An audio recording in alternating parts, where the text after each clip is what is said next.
sent this, yes, thank you. We sent this survey to just ask, what are your top 3 parenting dilemmas? And I just want to read as much as I can. One of the things I like to do is send out surveys like this. And when I collect them, it never ceases to surprise me how universal these issues are and how we are all in this together. Okay, we are all in this together, whether you're parenting from Moyale or Kikuyu or Germany or Nairobi or Kilimani, we are all in this together because the world has become global. And so we are experiencing very similar issues. So let me just read a few of them before we get started so that we can just get a sense. My child is glued to the TV. Internet and how difficult it is to control access to information for my teenager. Regulating screen time. Taking too long on gadgets, okay? I fear if they visit undesirable sites, bad influence, access to pornography and LGBTQ content.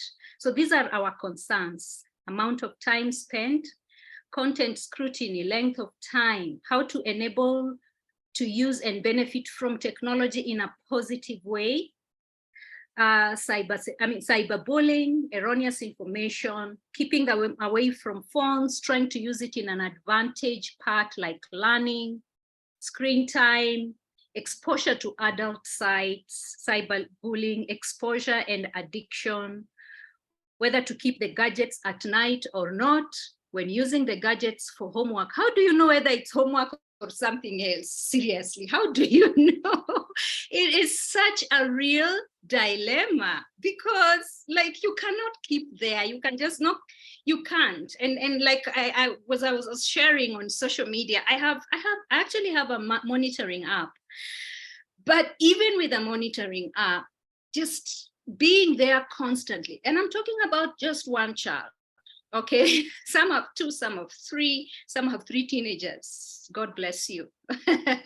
And many are getting there. But the reality is we've got to step back and come together as a community and figure out what it is other parents are doing and what it is experts are telling us about this space, because more than any other time, now we need the village more than ever, because there's a global village there who, when we access it at the click of a button, our children have 150 million teachers speaking to them.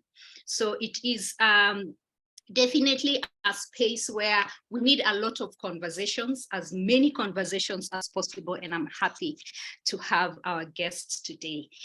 And before we get there, I just want us to take a moment. And again, what we usually do in this space is have some exercise of just breathing in and breathing out, because that's one of my biggest mantras. Breathe in and out, okay? If we step back, if we are calm, we will be able to figure out what we need to do. Most of the time as parents, we tend to be reactive. Reactivity comes from a place of fear, a place of anxiety, a place of our own stresses, and all those spaces are valid. You being reactive is valid, but there's something you can do. You can learn to step back, breathe in and out. So let's just go through an exercise of breathing in and out. And today I want us to do a different one, which you can also teach your kids. But let's just sit wherever you are. Breathe in. Not deeply or anything, just regular breathing, regular breathing. Just figure out how your normal breathing. Don't overthink it. I want you to take your index finger and put it on one nostril, okay? And when you do that, I want you to breathe in deeply using the other nostril. So let's go. Now I'll have to stop and give instructions. So don't do what I'm doing, do what I'm saying. Okay. So breathe in using your nostril, one nostril in, And then before you breathe out, I want you to remove your index finger and put it on the other nostril, and then you breathe out. Okay, so let's go.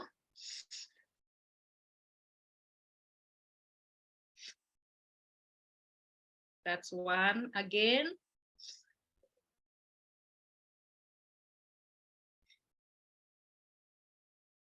Let's do that exercise for the next few moments.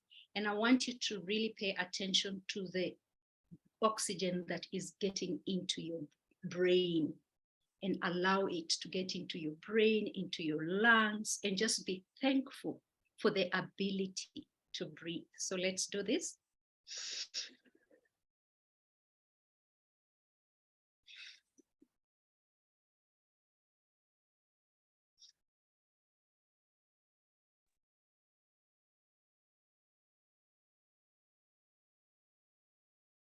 You know, the first time we're doing it, it's not very mindful, but this is a little practice that I ask you to try with your children, to try for yourself early in the morning. There is such power in breathing, okay? And studies are showing that people who practice breathing exercises and mindfulness are happier, they're healthier, they're more successful, okay? One of the things we do in STAWI is really just to give to those with blocked noses.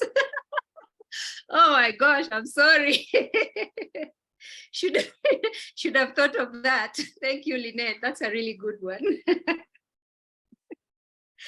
Oh, okay, wow, okay, good. So yes, let's keep this interactive, all right? That interactive, I like it. So let's go now. If I can find my slides. I'm a visual learner, so I'm a visual teacher as well. There's got to be slides even in an interview for me. So here we go. Just welcoming you today and asking you to turn off all distractions, okay? Turn off all distractions. Really, let's just have a mindful moment. You know, the way we are saying our children get distracted, we also get distracted. So this is a moment to practice what we're trying to preach to our children. Turn off all distractions.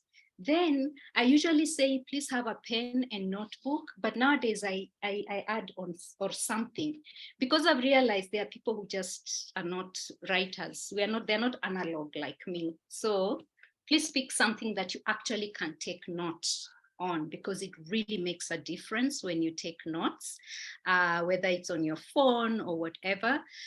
Let's keep this interactive. Let's keep doing this interactively. Then we will address questions at the end. However, please keep asking the questions, because as we go, we will also, I'll be reading out, we'll be paying attention so that we don't wait until the end.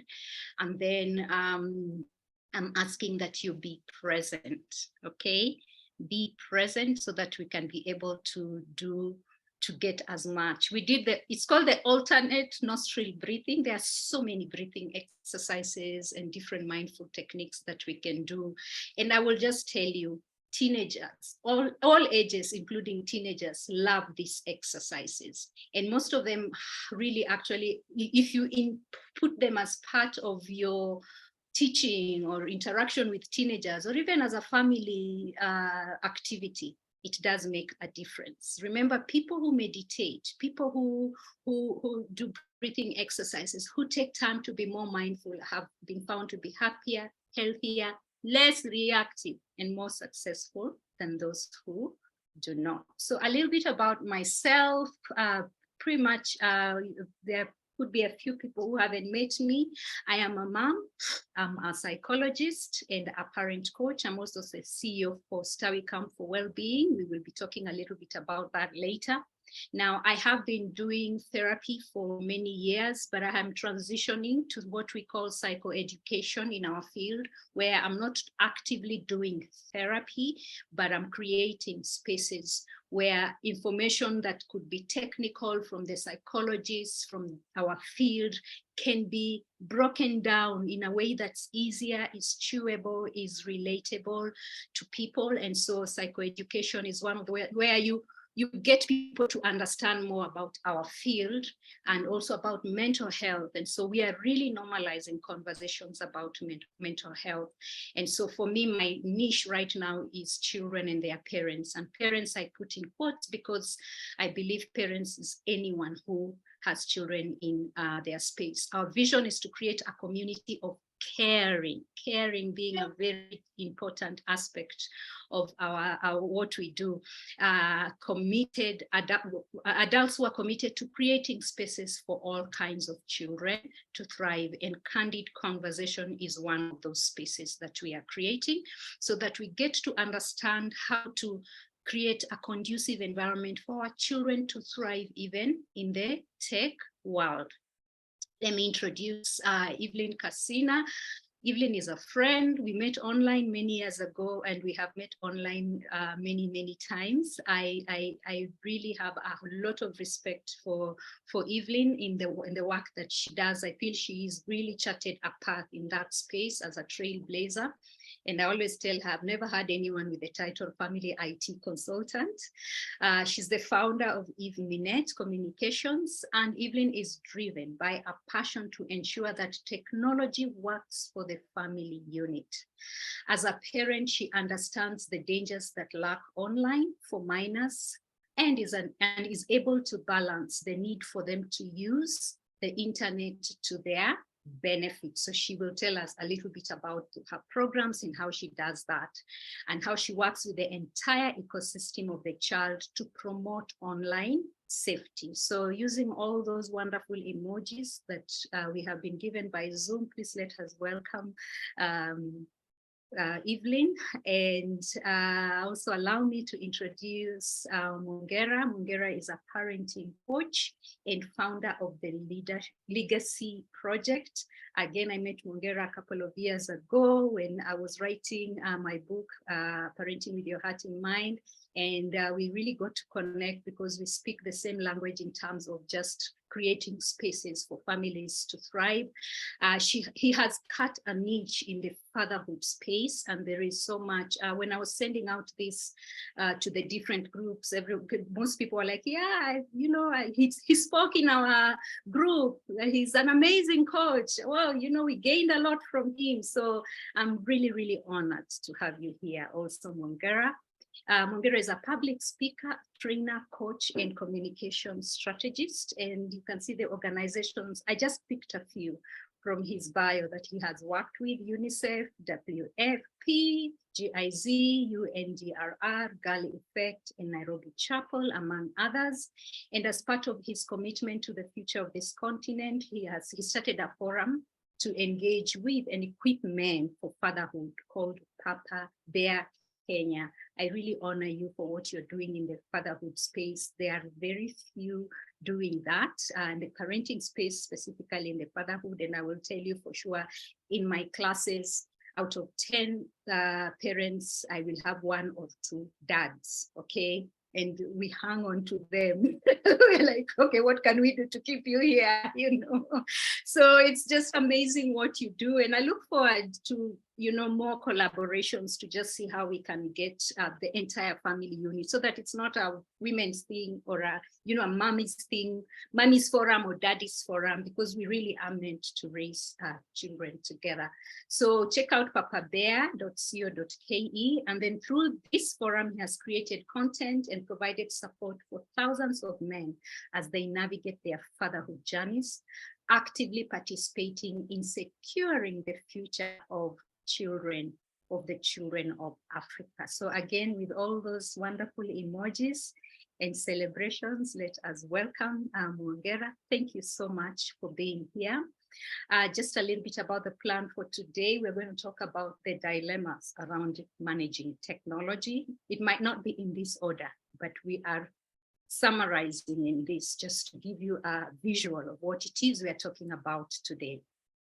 Then we're going to talk about what's really going on, because there's what we see, but there's what is really going on. And then again, just from experience, from their own experiences, Mwongera and Evelyn will tell us that.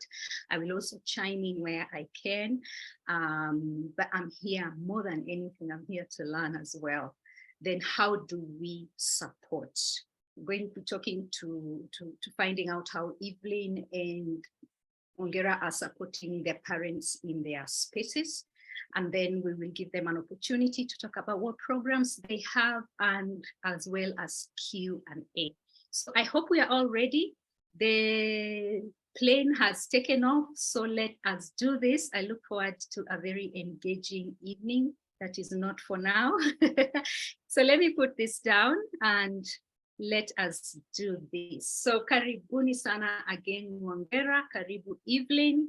I'm excited and looking forward to this conversation. And we're going to dig right in. And I'm going to start with you, Evelyn. What you do and why? Hi, everyone. I hope I am audible enough. I'm good. All right. So just before I tell you what I do, you said why and what I do and why. Happy belated Father's Day to the dads who are in the room. Mwongera, happy belated Father's Day. I don't think it is late. And as Carol has said, but anytime we get daddies in such forums, we really we treasure, we hold on to you because we want, more and more of you to participate in such kind of forums. So thank you so much for being here. What do I do? In a nutshell, I protect children on the online space. But further to that, because children don't live in a vacuum, I do extend that service to everyone in the ecosystem of the child. So understanding the parents being the primary caregivers and the people who are at home, so your house manager, the driver, the gate people, security and all that, primary caregivers, where we take our children to school, and then by extension, where we take them for clubs, and then their society. And if you look at what COVID did to them, is that our children's society, which I call playground, has become hybrid. So having the understanding that that space has also just expanded on its own. And then I also work with law enforcement, I work with government, and I am the safety partner for TikTok, Google, and Meta Technology, so Facebook, Instagram, and WhatsApp within the African region. So I only do safety. Don't call me when your account is hacked, because if you're not under 18, I will not help you. I'm sorry. Why do I do this? I try to go back to understanding why exactly security. So I did study cybersecurity when I was in campus. Then I did computer science. I specialized in cybersecurity. And then I did a second degree in education because I realized that the space is really expanding and I wanted to create more awareness. And I do that because first, I'm a mother and I do interact with a lot of frightening content. I do interact with a lot of good content, and I'm raising my children in this space. So I would really love when my child is playing on the field outside and there's a gadget out there, that they do have the cognizance and understanding that they have a responsibility to keep themselves safe. They also have a responsibility to the society, and they have a responsibility of being digital citizens. Why? I am not always with my children. And I think that is when I had that understanding, I started letting go and started building their resilience. I also do this because, interestingly enough, I was raised in a military barracks. So I didn't know what insecurity was until I got out of the military barracks. And it was such a shock. It was a culture shock for me. So I got to start interacting with, theft, burglaries, way when I was 18 years, because for me, it was not something I really interacted with a lot in my life. It's funny to say that, but it was really a shock for me. So when I was doing security, really, I just wanted to make sure that my spaces are protected. And also personally, because I have gone through incidences of insecurity. So I wanted to just make sure that what I went through, what I see other people going through, is something that I can help first my children. I'm very selfish, my children to have that resilience, but also the rest of the people who do interact with my children. So that's why I do what I do. Thank you. Thank you. A very interesting journey. And just, it's so there's something to say about personal experiences that get us to where we are. We all have that story, that personal story, and yours is very interesting, having not knowing anything to do with insecurity, and then now creating spaces for your children to be secure, because probably was a huge culture shock for you. But I also know that being a mother is also plays a big role there. And I don't even call that selfish, because, we start with our space. And then even for me, the work that I do it because I have a son. Honestly, I do it the way I do it because I have a son, and I have children in my spaces. So thank you for sharing that. We were looking forward to seeing what you mean by building resilience and saying, you don't have your children with you all the time, so you cannot be forever. The word that I like that you keep using is putting out fires. Okay. And so building resilience has a lot to do with working from inside out, so that we can help children to think through even the actions and the decisions they are making. But that's what you're going to talk about. I'm not going to say any more about that. Let's hear from Mwongera. Same question, what you do and why you do it. Okay. Hi, everyone. Can you hear me? Okay. Thank you so much, Dr. Carol, for this. I really appreciate the opportunity to talk about one of my favorite subjects, which is fatherhood.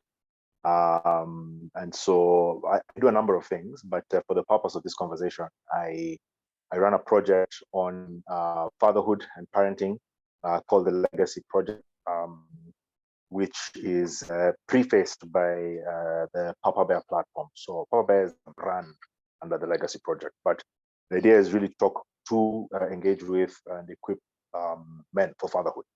I think it's a big gap in the society today. I think a lot of the challenges we have in society today can take their root from the lack of, or the absence of engaged fathers, helping walk through life with their kids, helping to equip them, to prepare them for life, and really speak into their lives. I think there's a role that men and dads play in our upbringing, in our lives as human beings, that is not being played very well, in my opinion. And I think that's one of the challenges we have in society today. So this is let me tell you a personal story. So this is maybe 4 or 5 years ago, 2019. I sat here in this very room, this living room that I'm sitting in right now, and I propped up my tablet and I took a video of myself. It was a 7.5 minute video talking about my experience with childbirth. Now, granted, I'm a man, so I have zero experience with childbirth, but I was involved in the whole process of pregnancy for my wife. So I have 3 kids, and I was involved in all 3. But I remember the first one quite vividly because I had no idea what I was doing. I remember thinking, I've never interacted with children in my life, at least not babies, and I didn't know what I was doing. So there was all this content that was being thrown at me, books that I needed to read, and I subscribed to a newsletter, on email, and there's all this stuff, all this content that's being given to me. My wife's telling me, you need to do this, you need to do that, you need to go here, so all this stuff is coming at me, and I had no idea what I was doing. I was very green. And I really felt helpless and useless, if I'm being honest. So I realized that I'm not the only one who has that kind of experience around parenting. And there's actually a huge disconnect, as I've come to discover later, that the disconnect between men and their kids starts from that point, where men feel like they're an appendage. They're not really critical to the process. And so therefore, they don't really have to be there. And so their participation and their involvement is optional. And, that tends to be a rift that happens in parenting between a man and his kids. And that goes on all the way through till the children are teenagers, even beyond. And I think that's one of the big problems we have in society, rather with fatherhood, just that sense of disconnect. And I thought it's important for me to give my story and to try and tell my experience. And that's what gave birth to this whole work that I'm doing around fatherhood. I think the statistics in this Zoom room are quite telling. I was actually asking my son to do some math for me. He's a math guy, so he did some math for me. And out of almost 100 people in the room right now, we have about 10 men, maybe less. So we're talking about 10%. Now, I don't know, I'm not a biologist, but from what I understand, biologically, childbirth or parenting happens between two people. I mean, it doesn't happen with one parent. You know what I mean? There's two people who play the role. And so therefore, ideally, we should have a 50-50 split of men and women in the room. Now, there's a number of reasons why that's happening, but the effect is the same, that we have fewer and fewer men getting involved in this kind of conversation. There's arguments about the format of content online and how men tend to be disengaged from this kind of content because we don't look for this kind of stuff. We're more into technical, if this is a forum about cars or about grills and all this stuff, then guys would be here. But the bottom line is the men are parents and they're not participating as they should. And that to me is tragic. And that's why I do what I do. I don't consider myself an expert. I just think I have a voice, I have an interest in this topic, and I do have something to say. And that's why I talk about this. That's why I'm involved in this. And just trying to get men to be a little bit more engaged. For some, and maybe this is something we can talk about in the course of the discussion. For some, it's a question of lack of capacity. For some, there's just a sense of irresponsibility. You just don't take responsibility for your role. And that unfortunately happens more often than not.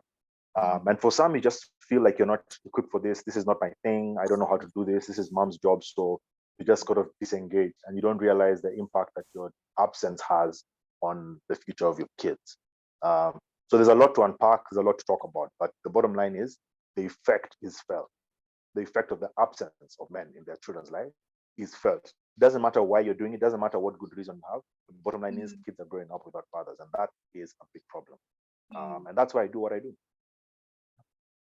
Thank you so much. I find both of you to be trailblazers in your field and in your spaces, because you are one working from a gap that you personally had, and looking around, like you said, so many books, so much content out there, but still it's not, there's a difference. It's one thing to read, it's another thing to actually encounter the reality on the ground, and you realize this content is good, but it's not working for me, And so being able to just say, okay, let me step up into this space, be brave, and not really wing it, but learn as I go, learn as I go. And what you are doing, both of you, is sharing stories from your own experiences, but also being pushed by the fact that let me look for more information outside of my own experiences and package it in a way that it can be helpful for parents.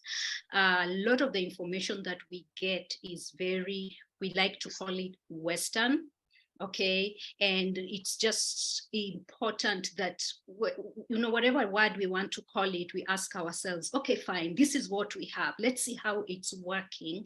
Let's document it. Let's have conversations like this. Let's create forums like Papa Bear and the Legacy Project. I really like the legacy term because that just speaks a lot about how to, the question is, what am I leaving? What am I leaving behind?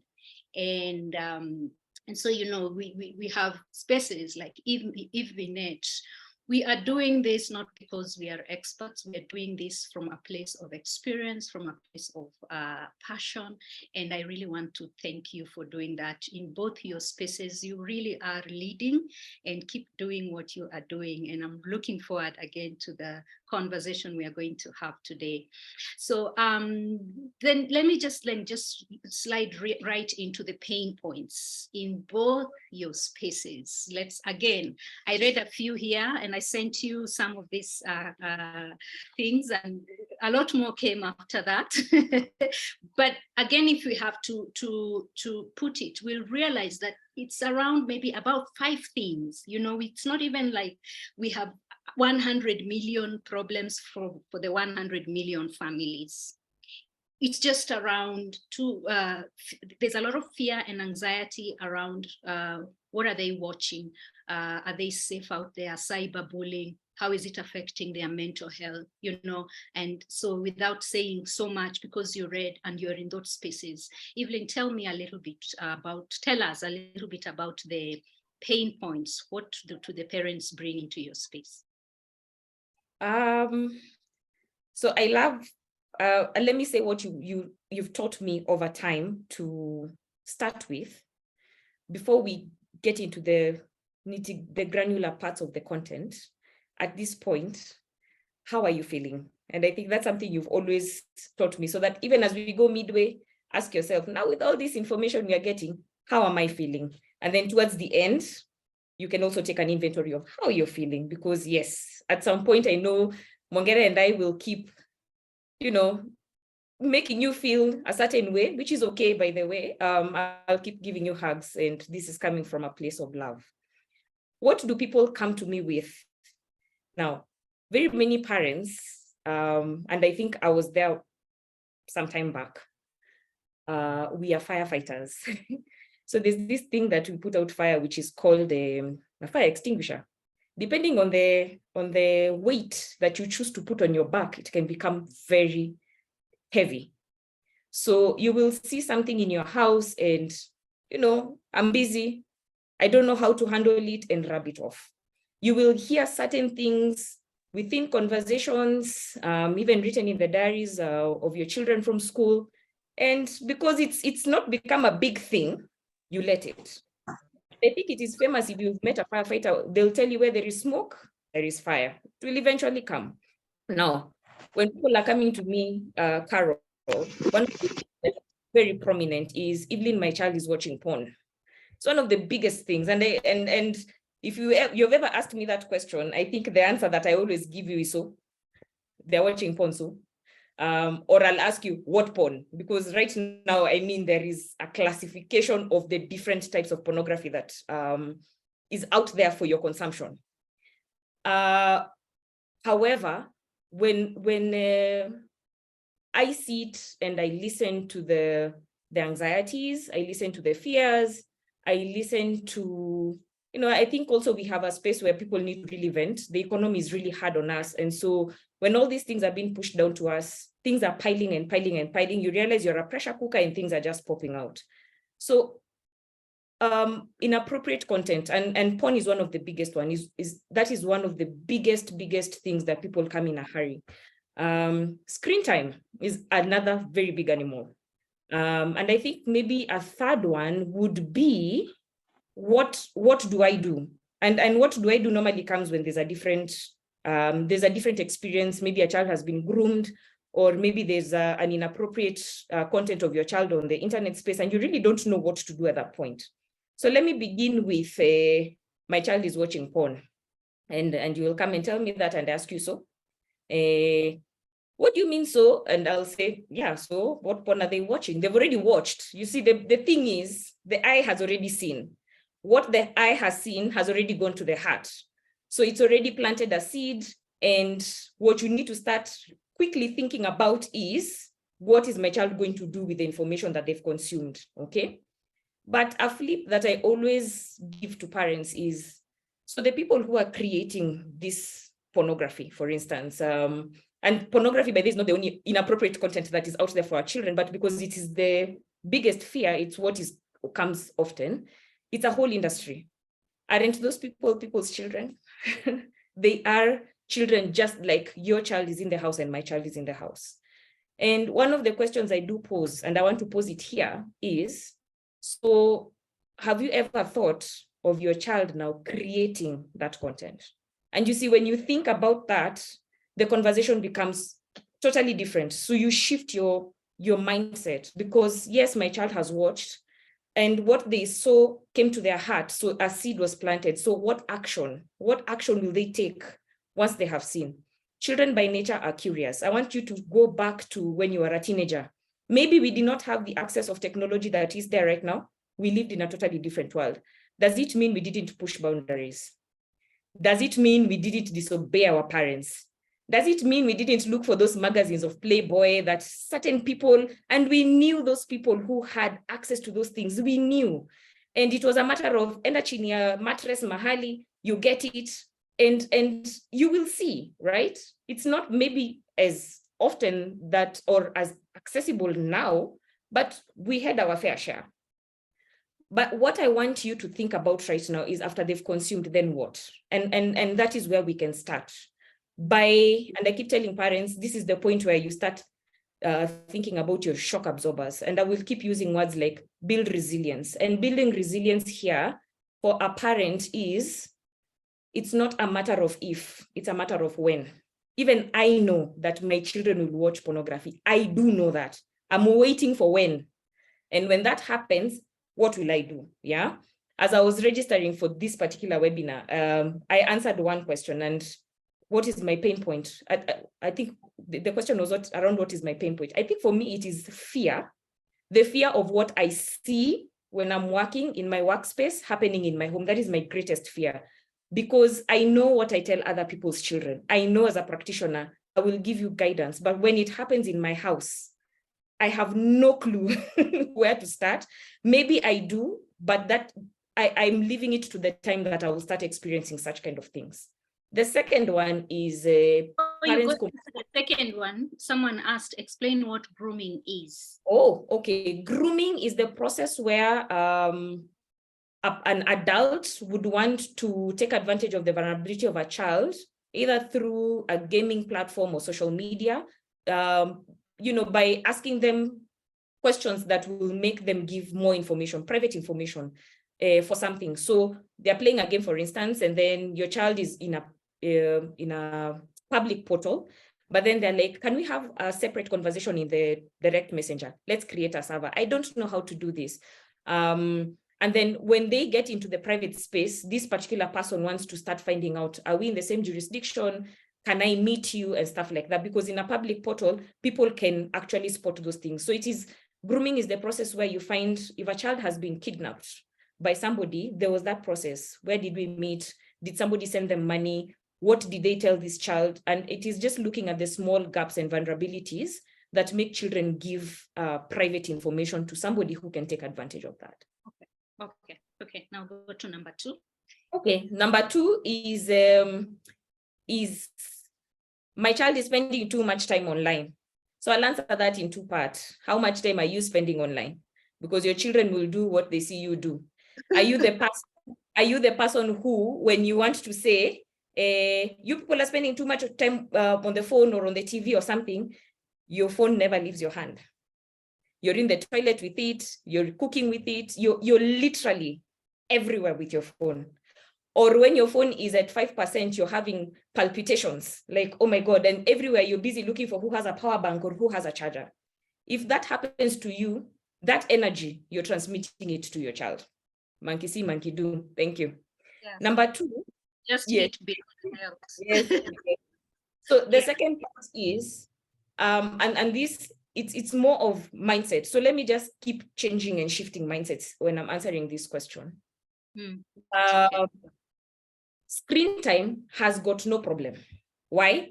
If it is harmful content your child is accessing, it will take them 1, 2, 3 minutes for it to get into their system, right? So does it really matter how much time they spend online if it is harmful content they are consuming? It doesn't matter, right?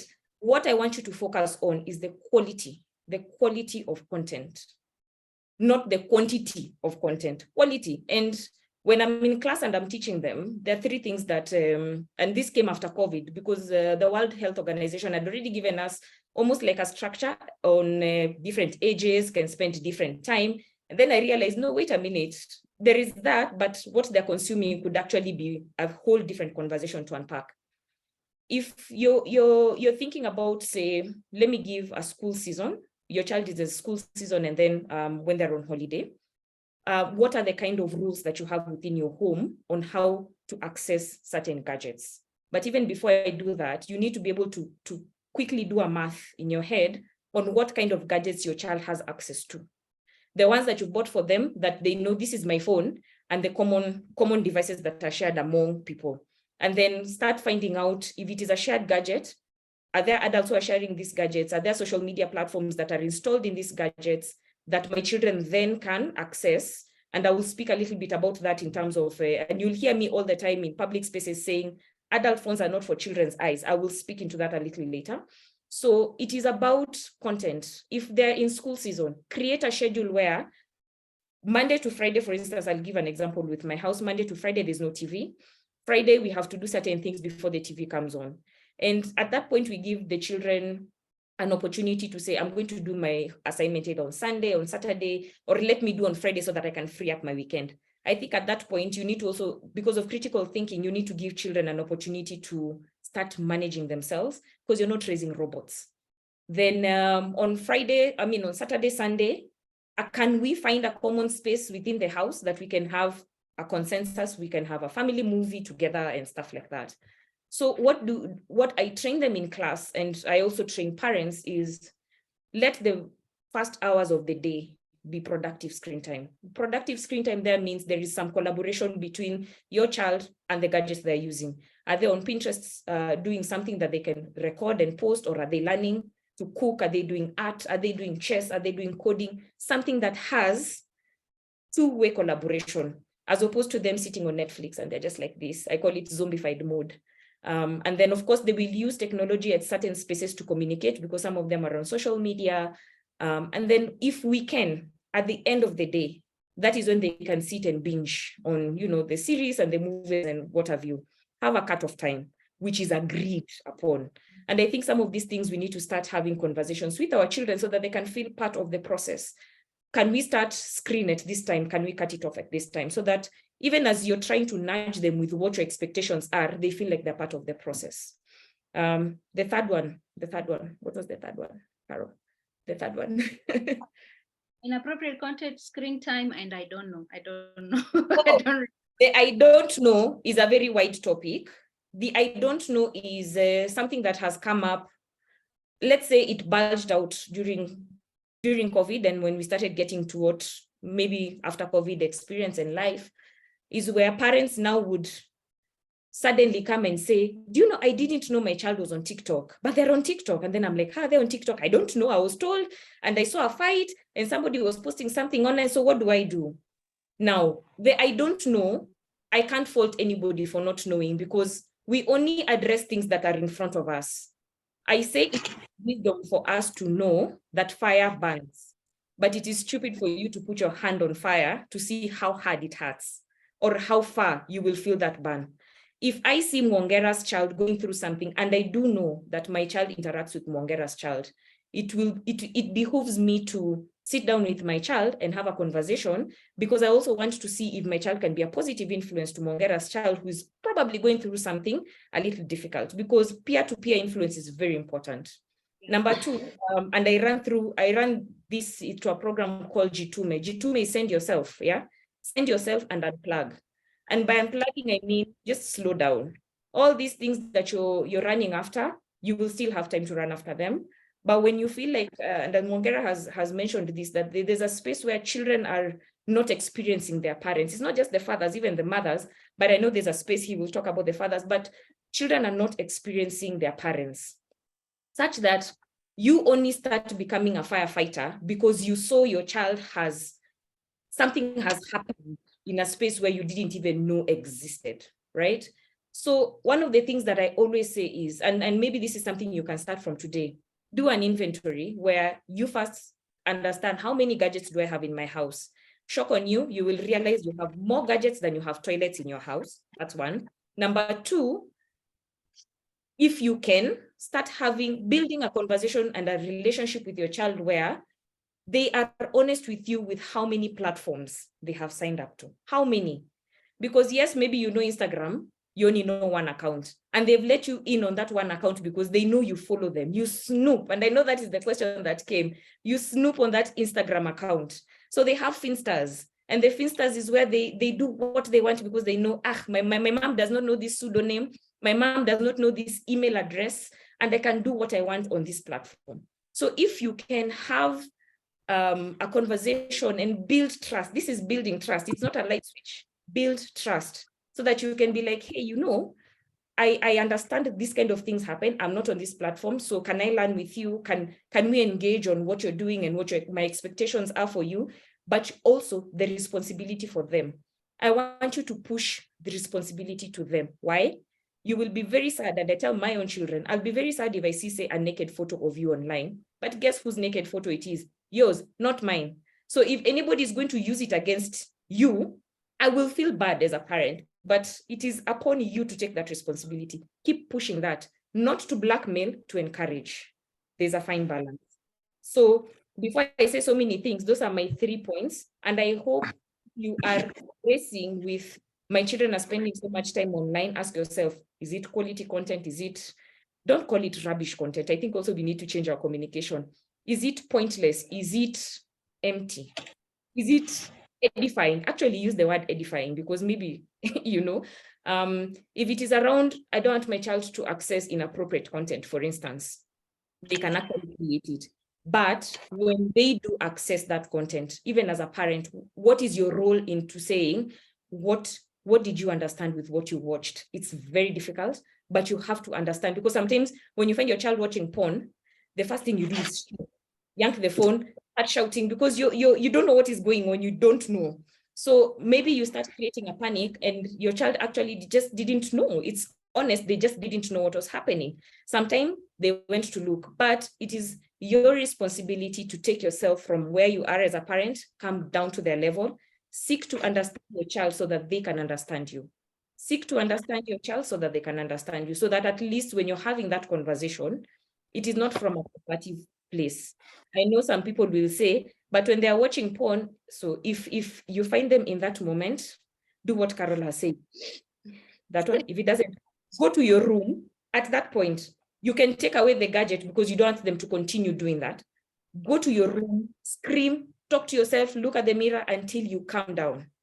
Check your emotion, calm down, so that you also don't say things to your child that you cannot take back. Yeah. So I think for me, that's how I would approach that mindset. Thank you. Your conversation has already brought in so many questions. So as I take it to Mwongera, let's have a look at those questions. Then you will address them after Mwongera has told us what are the issues, the pain points with the dads that you're working with. And I'm sure it's not just dads, but the families that you're working with. But please, I would really like to hear from there, the dad's perspective. That's also something that many of us are wanting to take it away. All right, thanks. It's very hard to speak after Evelyn. She has this thing on.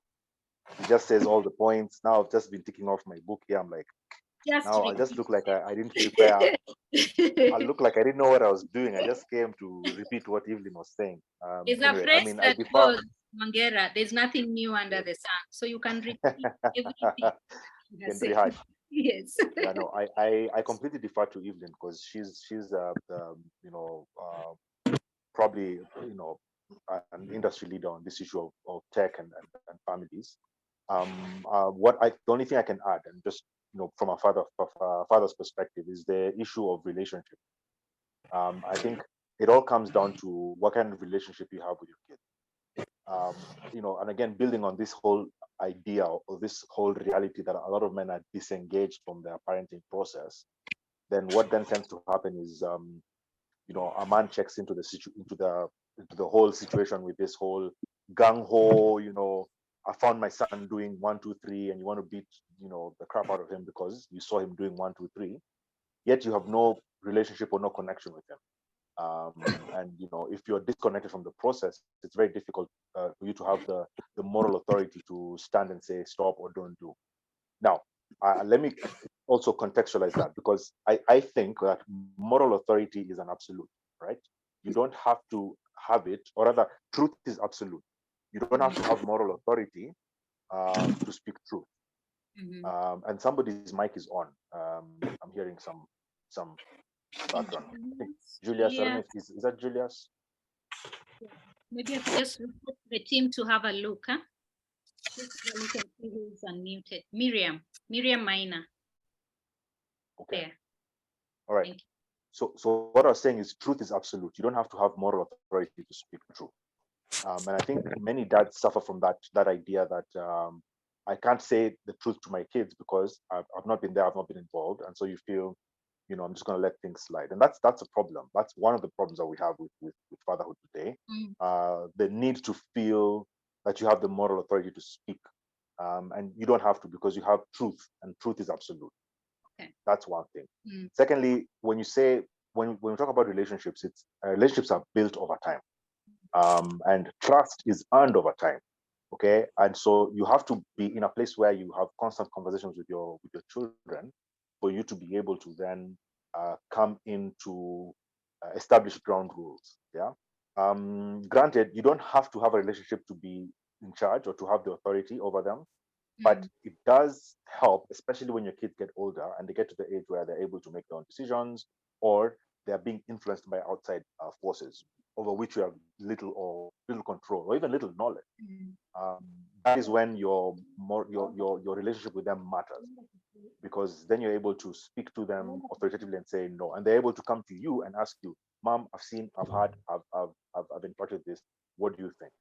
Now, if we don't have that kind of relationship with them, then what tends to happen is, as they get out of our immediate sphere of influence, they start to hide stuff. So, if you're not in school with them, because you're not in school with them, they're going to do stuff and see things and interact with stuff that they are not going to tell you about because you don't have a relationship with them. Now, if you've built a relationship with your children over time, what then happens is when they go out there and they see stuff that doesn't make sense, they come back to you and say, "Mom, I saw this," or "Dad, this was happening in school and it's wrong." Okay, so I think relationship is a big part of it, and relationships are built over time. Relationships are about getting in and being part of the process, and it's very simple. It's simple things like how much time do you spend? So that whole myth of quality time, and as men we have this notion of quality time that I'm gonna do big things for my kids. I want to take them to Diani for holiday, right? Something they'll never forget. And then once I've done that, I'm set. I've done my quota for the year, and I'm good. Or rather, if I want to do it big time, I'll take them to Dubai. So they'll never forget. That's like an experience they'll never forget. And we have this notion of quality time. It's a myth where we think that the bigger the splash, and the more impactful it is. And nothing could be farther from the truth. I think, just those small things that you do every day. Some of the most memorable experiences I've had with my kids have been very generic, unplanned stuff. As in, we're just standing here and we see something and we laugh about it. Just before we started this call this evening, I was setting up this tripod for the light and all that stuff. And my kids came, and I'll share pictures with you, Carol. There are pictures of us just goofing off here, taking pictures because there was light. And the light looked nice and all that. And these are memorable experiences. I'll never forget that. I've had times when I've come home from work and I'm carrying my jacket into the house, and just playfully I swat one of them with my jacket, just like a joke. And then they go into the house and they bring their jackets, and we have a little play fight right there. And, they don't forget it. Yeah. Yeah. So I think relationship is not about the splash. I think as men, one of the things we have is this myth of quality time, and what we need to have is quantity. It's about how much time you spend. It's about just being there and being present. And you don't even have to have an agenda. It can just be, I'm here now. Okay, so tell me what's going on in school or something of the sort. So we don't have to. And again, it goes back to this whole notion of being disconnected, where you feel I need to have a plan if I'm going to be involved with my kids. There needs to be some sort of nice stuff happening so that my kids can like me, so that I can be involved, so that I can be part of this process. And you don't have to have that.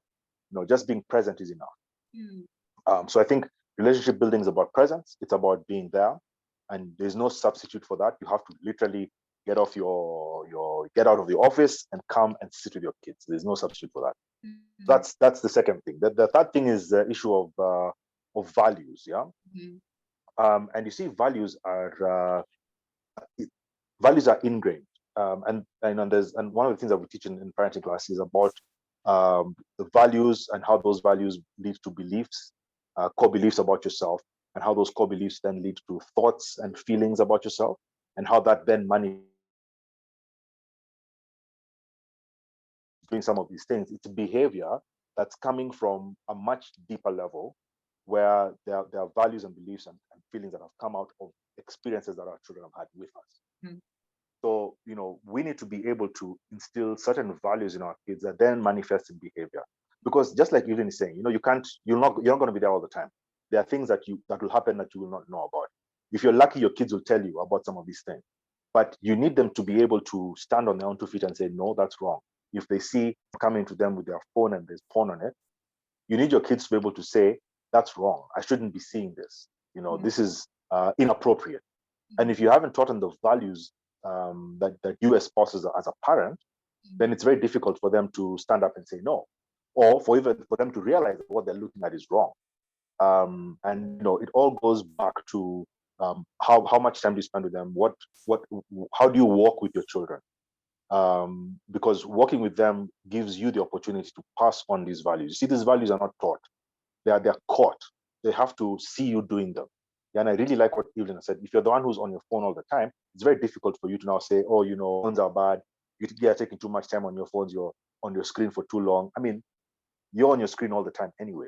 So values are not taught. You can't tell your children to stop doing certain things because they'll stop the behavior, but they will not believe what you're telling them, and therefore their core values and their core beliefs will still go in the direction of the thing that is wrong. So we really have to be ready and willing to work with our children. It's not complicated, and I speak to men specifically because I think men really struggle with this parenting thing. I think men feel like parenting is a woman's job, and so all this, they think parenting is a mushy thing. It's like this emotional thing, and your kids are crying, and when you think about your children, you're thinking of a little baby who's crying, who needs to be breastfed, and so in your mind, your child is still that little child, that little infant. Huh? So I think we struggle with the emotion of it, and we feel that it's unmanly to be that involved with your kids. People, there's some men who make fun of each other and say, "Wewe umekaliwa. Ama uko na umama. Why are you so involved? Unaenda shule kufanya nini tena?" Yeah. Or this narrative that men don't know what's going on in their kids' lives, and a lot of us don't. That's true, right? So you don't know what are your kids' classroom friends. Who's the class teacher? What kind of stuff do they like doing? If you're left with your kids for a weekend, you don't know what to do. So you just plonk them in front of the TV and let them watch Netflix until they pass out. So there's this whole idea that fatherhood is difficult, and that men don't do parenting very well. It's a narrative. It's dangerous. It's wrong, because I don't think it's true. I think it's just society that has placed us in this place, and I think it's possible for a man to be involved with his kids without emasculating himself or without being less of a man, because it doesn't make you less of a man to be involved with your kids in any way, form, or nature. That's my view. Right? And I'm preaching to the choir because 90% of his room is women, so maybe I'm talking to the wrong crowd, but I get the point that men really feel emasculated by parenting, by fatherhood. Yeah. And that's really wrong, because we do have a lot of value to give, and it's not a feminine thing, and parenting is both dynamics, it's both genders, it's both parents, and we both need to be involved. Otherwise, the kid gets half the story, and that's not ideal. Yeah. So I think those are sort of like the things that say, yeah, and then the idea of taking responsibility as a parent, as a father, for the things that are happening, for the mistakes that you're making, and being willing to get back up.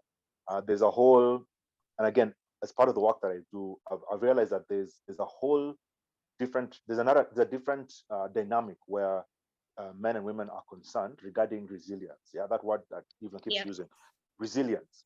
I think that women, in my opinion, from my experience, women are a lot more resilient than men, and this is because women have the ability to bounce back.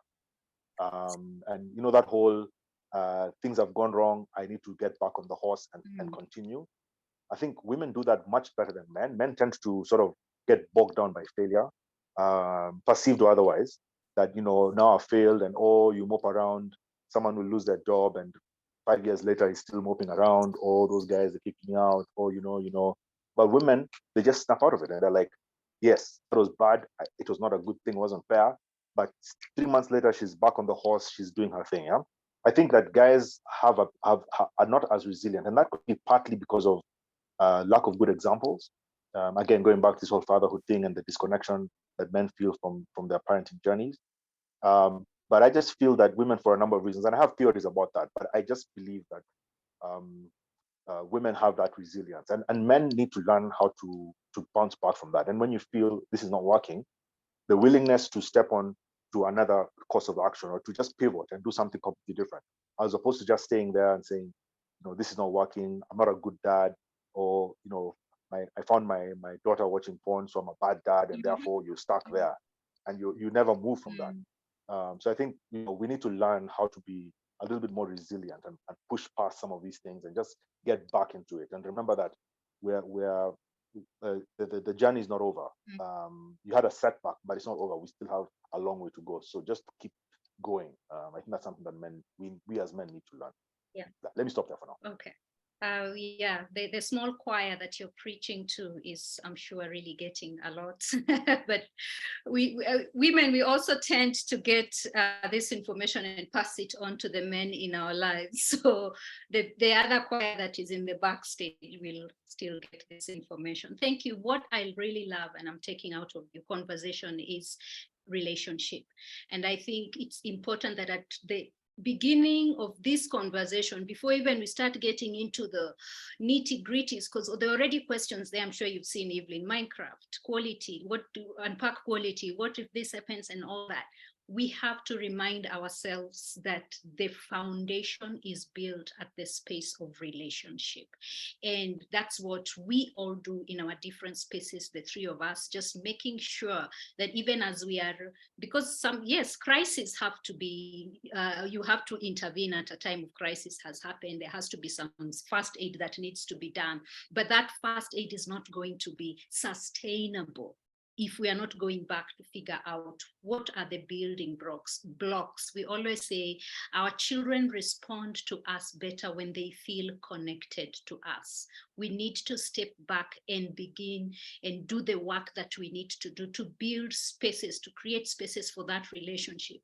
I like the way you're simplifying it, Mwongera, that it's not about going to Diani. It's about laughing over a ring light, and playing around with this and that. And when I talk about, I call it conscious connection with our parents, and just being conscious for those 10 minutes. And in those 10 minutes, be fully present. 10 minutes are enough, by the way. 10 minutes are enough to build those connections. Okay, and they respond to us better when they see we are being intentional in creating those connections. Let's keep it simple. In fact, when we complicate it and we have to go to Diani, there's stress involved with that again, because, in finances and time and all that. Yeah, it's okay, let's go to Diani, but let's start here. Let's start with the small and little things. Our children respond to us better. They listen to us better. We want to be the voice of influence in their lives. Let's begin with these little things that may seem very, very mundane, but they really do make a difference. So thank you for laying that groundwork, because from everything else we are going to say, we are still going to go back to relationship. If we're not taking time, both of you have said trust is built, okay? Building takes work. And so again, it means that even as parents, we need to step back and work on ourselves. How am I relating to myself? The things you're saying, guilt and all that, when our children have done something, what am I doing to release the guilt? So let's have a moment of breathing in and out as I go back to asking, how are you feeling? You can do the nostril, whichever works for you. I really like the nostril because somehow it's very mindful in just, it's like I feel the energy going straight into the core of my lungs and the core of my brains. But let me just read out a little bit, some information here, and then I'll take it back to you, because I just want this to be very audience-led, the conversation to be very audience-led. So please say something about gaming, Minecraft, FIFA, etc. More gadgets than toilets. That was from Lynette. Also beyond content, how about the screen time itself? Even with good content, how do we address social media device addiction? Then ideas on quality content, and someone here has answered, it depends on age, it depends on your values, and also keen to hear what Evelyn has to say on this. There's something called Family Link on Google. So this is someone just giving ideas on how to, I'm trying to pick out the questions more than anything else. And then Naomi says it's good to be realistic about screen time. As a parent, I was very strict with my oldest. Started limited screen time when he was 2. Now going on a month without a nanny, I will say I find screen time helps me to take a breather for an hour and 2. And I know many of us resonate with this. My 1.5 only watches Miss Rachel for babies. Now I often feel guilty. Again, we bring guilt into that space about screen time. So how much time is too much?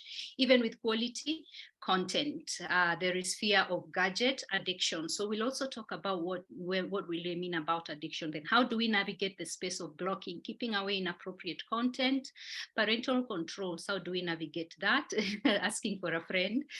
The myth of being their friends versus parent. That is from Evelyn. Mwongera, you have hit it right. We hide behind quality time while indeed it's quantity. Just be there and the rest will fall into place. So is it lack of resilience or just weaponized incompetence or learned helplessness? Very good question. Maybe we can talk about that. Elijah here says, I fully agree with Mwongera with your perspective. I dare say that the true definition of fatherhood is getting involved end to end, 100% all round the year for as long as there is breath in our lungs. So I say amen to that in a very, very big way. Thank you, Elijah. And Lina, 10 minutes, perfection is not needed. Even just sitting close with our children as they engage, presence. Children thrive when there are rules in their lives, even when they hate the rules. Long-term effects of rules is appreciated when they are older. Rules does not equal rigid rules or strictness. That is from Farida. Yes. And then again, even as we are having conversations about rules, we are also opening ourselves to the fact that they are at an age where we have to do some give and take and some negotiations as they grow older. Let them into it, but you still remain the voice of influence, and they still will listen to you when they feel connected to you. They will wither. Shalom says they will wither if the rules come before relationships. Yes, that's why we're saying all this information has to be grounded on relationships. Building a relationship first makes the rules very easy to enforce. And I hope that we really get it, because it's something that unfolds in a very beautiful way when I work with parents. When I tell parents, let's step back, let's put aside these things that are looking like crisis and the end of the world. And let me just give you just start doing this. And within a few sessions, because things, the temperatures have gone down, people start listening to one another. We are all wired for connection. Even that quote unquote toxic teenager or toxic young adult is just seeking to connect. Every human being is seeking to connect. Between you and that teenager or that young adult, between one of you is an adult, and we kind of can guess who the adult is here.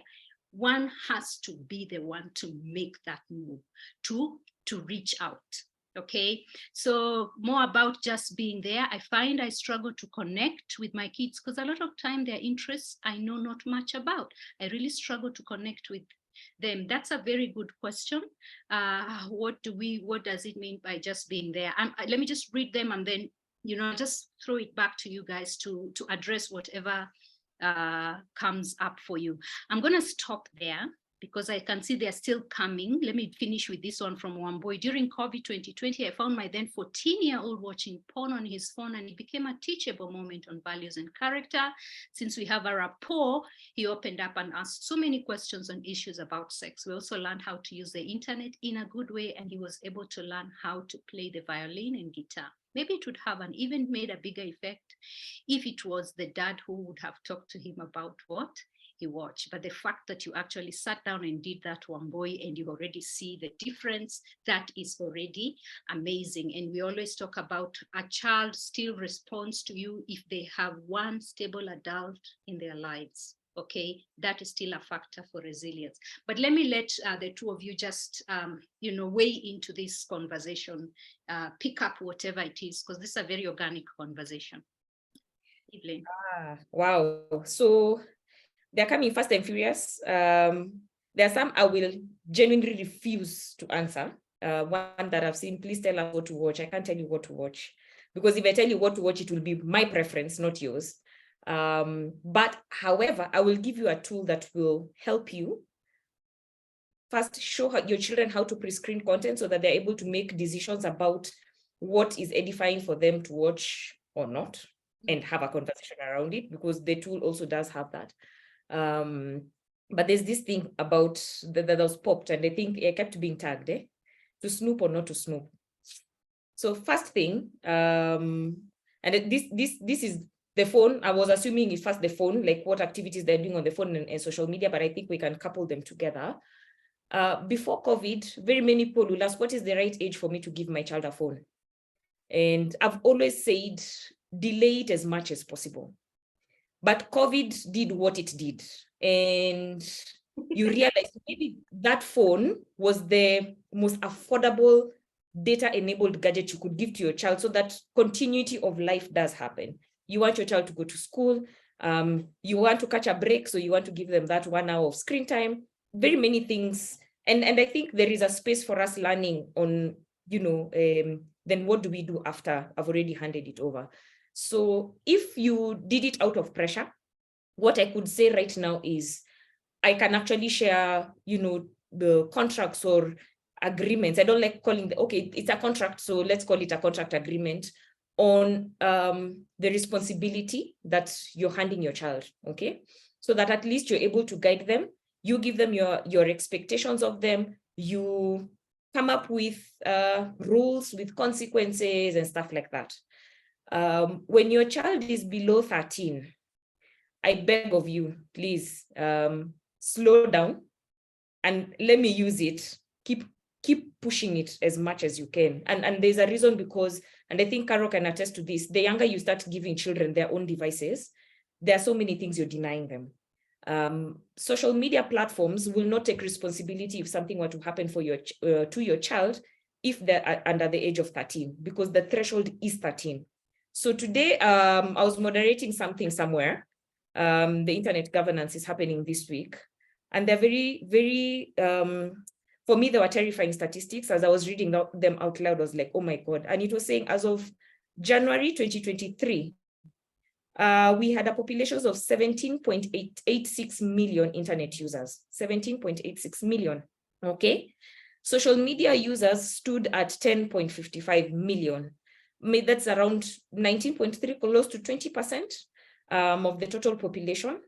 An estimated 54 million users are on this digital platform, so different social media platforms. And I know maybe those numbers are replicated because you and I have 5, 6, 10 accounts, yeah.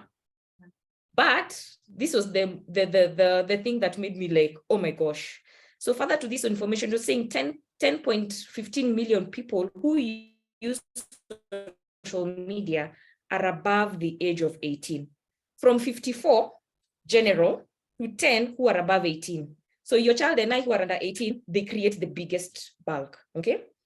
Over with my work on I do a lot of safety. So I will work with TikTok, I work with the meta technologies, I work with Google, gaming platforms, and so forth. The idea is to keep children safe. There's what the platforms are doing. There is what our government is doing. There is what we need to do. And one of those things, first and foremost, as my parenting class says, Jitume, send yourself, is the one to understand my child is at an age, maybe out of pressure or not, to get a phone. A phone is like a knife, okay? This is a phone, it's like a knife. So if I give you this phone, I want us to be talking. Are you going to be talking to your child every day or all the time? Not really. So when you give them that phone, you're giving them an ability to start downloading apps. Many, yeah? They will hear there's a game, they will hear there's a social media app, etc., etc.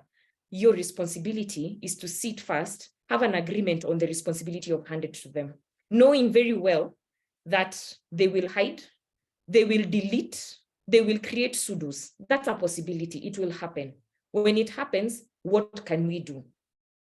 I want to go back to what Mwongera said around values. this conversation cannot be done. Parenting at this particular age cannot be done without values. The values are the foundation. And if you think about a house of cards, it's very easy to build, but you can just do this and everything tumbles. It is just even just a small breeze. And a small breeze would be somebody gave your child, an adult stole your child's identity and they went and committed crime. Or your child bought something online and the M-Pesa line that they used to buy that stuff is registered to you. By the way, when the law is coming, it is coming for you, not your child, because the line is registered to you as a parent, okay? Things. So first things first, for those of us who don't have children on social media, you're in the best space to start having conversations because this is inevitable. So can we go into one platform at a time, right? I will push the information, I think, through Carol on my website, where I keep posting different sites with the different community standards, and I've simplified them as much as possible so that you as a parent, you're sending yourself to know if my child is on, say, TikTok. There's a lot of hypersexualized content on TikTok. Is this what I want my child to watch? There are very many people who will come to me and say, my child was watching, was on a live on TikTok. And I'm like, wait a minute, that is not right. Why? When your child registers an account on TikTok and they've put their right age and they're under 18, they don't get live. They don't get direct messenger. They are not discoverable. Somebody cannot go and type Evelyn Kasina and I'm underage and you find me. Those are the provisions that they have set on their platforms to make children's accounts private by default. So when your child is experiencing live, they're DMing each other, there's an integrity issue where they lied about their age. Now they're accessing adult experiences. It is what I said earlier. Adult phones are not for children's eyes, because if I give my child my phone, my child will go to my Instagram, my Facebook, which is an adult account, and start accessing adult content. Is sex a bad thing? No, it is age inappropriate. We need to start also having language that makes our children not starting to get scared of what we are telling. That is a bad thing. And then a teenager will come and tell you, no, sex is not a bad thing, but adults have sex all the time. It is age inappropriate. You do not have the capacity to contain what happens during that process for you to be able to know what to do, okay? So get into the space of, I want to get into TikTok. Why do you want to get into TikTok? Exhaust that why. Chunk it out, chunk it out, chunk it out. Maybe the reason was because my friends are there, okay? So can we read the community standards, understand what my responsibility, what your responsibility, and what the platform holds you responsible for, okay? Then your expectations, do you have expectations? And that's why I think even Shalom has said, when the rules come before the relationship, by the way, that one's a very short-lived kind of thing, because it will come, your children will be 16, they will learn how to use that calculator app that hide apps in there. There's like a calculator app that children are installing that hides stuff in there. So they will learn how to use those things to masquerade what they're doing. So have that cognizance of, I'm going to have this understanding. If you have to put it in a contract, please go ahead and put it, and I'll give you these resources so you're able to download and get to know, my child has a phone, they're getting onto social media, they have a smart TV, they have access to their emails, all these things. And why am I saying this? Because when they violate a rule, you'll go back to this contract as a boss. Si tuliongelelea hii mambo. Just like jumping, I use this analogy of skipping lights and a cop catches you. Sometimes you're slapped with a warning. Number 2, number 3, unapatiwa fine. If you're taken to court, you're given a fine. Of course, this is a process of reprimand, and you need to have that for your children. But always go back to, this is the why. This is the why. And the why is, you cannot be your child's friend when you're parenting them. Because when you are giving them these consequences, you are not able to befriend them when you're giving them consequences. They're painful consequences. Some of them make them uncomfortable.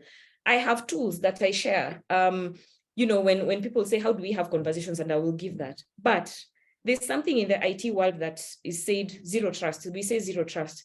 Do never trust, always verify. In the IT world, what that means is actually, it prompts us to have continuous investigations, continuous approaches and you granulate, that is why I'm saying chunk out the why, so that you look for the best interest of that child, but you look for the best avenue. What you will do with your firstborn might not work with your secondborn. So you have to have different approaches. There's something else I always add. And this one is something we all need to learn. Everybody has a love language. And that is the point where you connect with your child from their love language. Is it quality time? Can we go spend it walking? Can we go cook? Is it gifts? Can we sit and create stuff? And in those moments, that's when you create those quality moments where you're talking about certain things. And at this point, because we are talking about snoop or not snoop, snooping, if you snoop, you will get what you're looking for. What you're looking for, you might not have that, what is it called? You might not have that shock absorber to take it. It will punch you when you'll fall. So snooping has its space, but I only say snoop only if you have enough shock absorbers. If you feel like your shock absorbers are not enough, build that shock absorber. Snoop only if you're going to use that information to build a relationship with your child, not to use it against them, to build a relationship. I realized that you've been deleting your cookies. What is it that you have been searching that you feel I can't see? Right? Because they feel like if you see, you will overreact. And that there's feedback there. But did you delete because you thought I would ABCD? Create that. You're building resilience. Snoop only if the information you find will help you support your child's online experience. If the three are not going to be met, don't snoop, because what you're looking for, you will find, and you might not be able to deal with it. Now, I have a rose with me, and I always use this tool to help parents communicate. It's a very powerful tool. You can use it over the weekend, go buy roses and tell the vendor not to cut the thorns. Mine were cut because I was not sure I was going to use it today.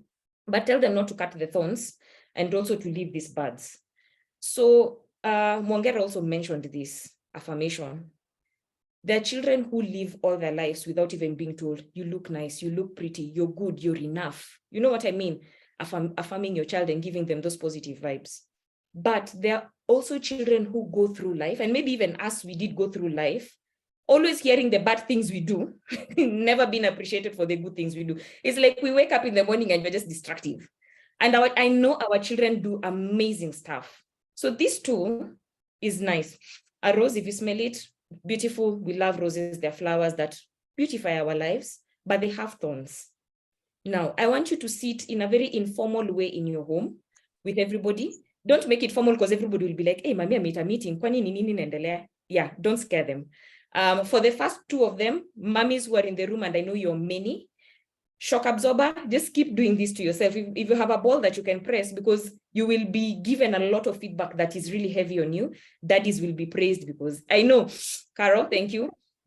But if you have a ball, keep doing this. So now, this is what I want you to do. And let me use Carol and Mwongera as example. So you will cut a petal and you'll tell Mwongera, you're my child boy, you're Ryan, and Carol, you're Natasha. My children are those names. So I'll say, Ryan, thank you so much that this morning, it was not your day of duty, but you cleared the table. I really appreciate, I saw what you did. Give Mwongera that, okay?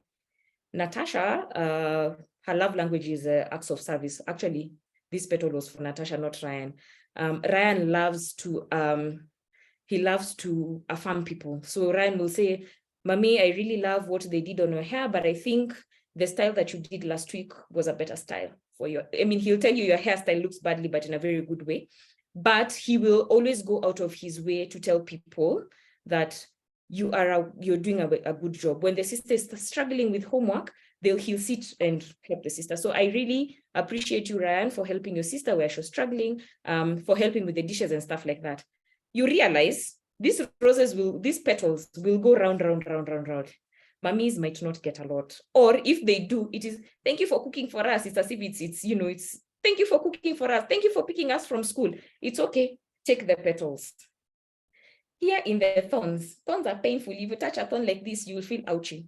So Mwongera, last week I asked, you lied to me about your homework. You lied that you did your homework, and Monday morning I was asking to sign your diary and you had not done your homework. There's something to have a conversation around. You broke my trust. And I think also because we are talking about trust, You broke my trust. When you break trust, and especially with children, it takes time to build, and expect your trust to be broken with your child because, again, parenting is a learning process. I felt violated because you chose to lie to me, as opposed to telling me I didn't have time to do my homework.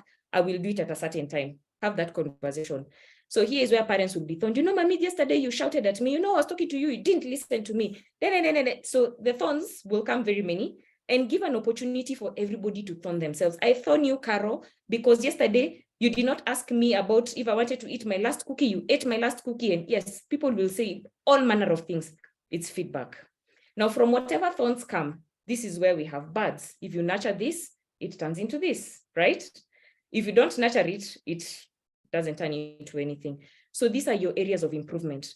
I would really hope that next time, even though something happens when you're watching your computer, it is a red flag feeling, you felt uncomfortable, you felt scared, instead of deleting, let's have a conversation around it. There, you're saying, I'm willing to listen to you when things happen, and I will not overreact. Maybe that will take time, and you're acknowledging. This is where it is not too big for you to apologize to your child because you shouted at them, because you didn't listen to them, because when they were coming to talk to you, you were on your phone, you kept saying 1 minute and 1 hour passed, and they even forgot, or they got angry and they went. This is your space to acknowledge that you did something that needs to be nurtured. You did something that needs improvement. When you're doing this thing, it is very difficult, but I encourage you to do it as many times as possible. You will realize communication in your house changes. The next time you're having this conversation, instead of saying, "Hi, Carol, how was your day today?" Carol will say, "It was good." Okay, your day was not all good. What I can do, however, is ask Carol, what was the best part of your day? And Carol will tell me, my best part of the day was, they're thinking about it. Who made you smile? Or what was the most difficult part of your day? At that point, you're unpacking so many things. The next tool is a basket like this. You don't need to get a basket like this. This one my friend gave me. So it's a basket.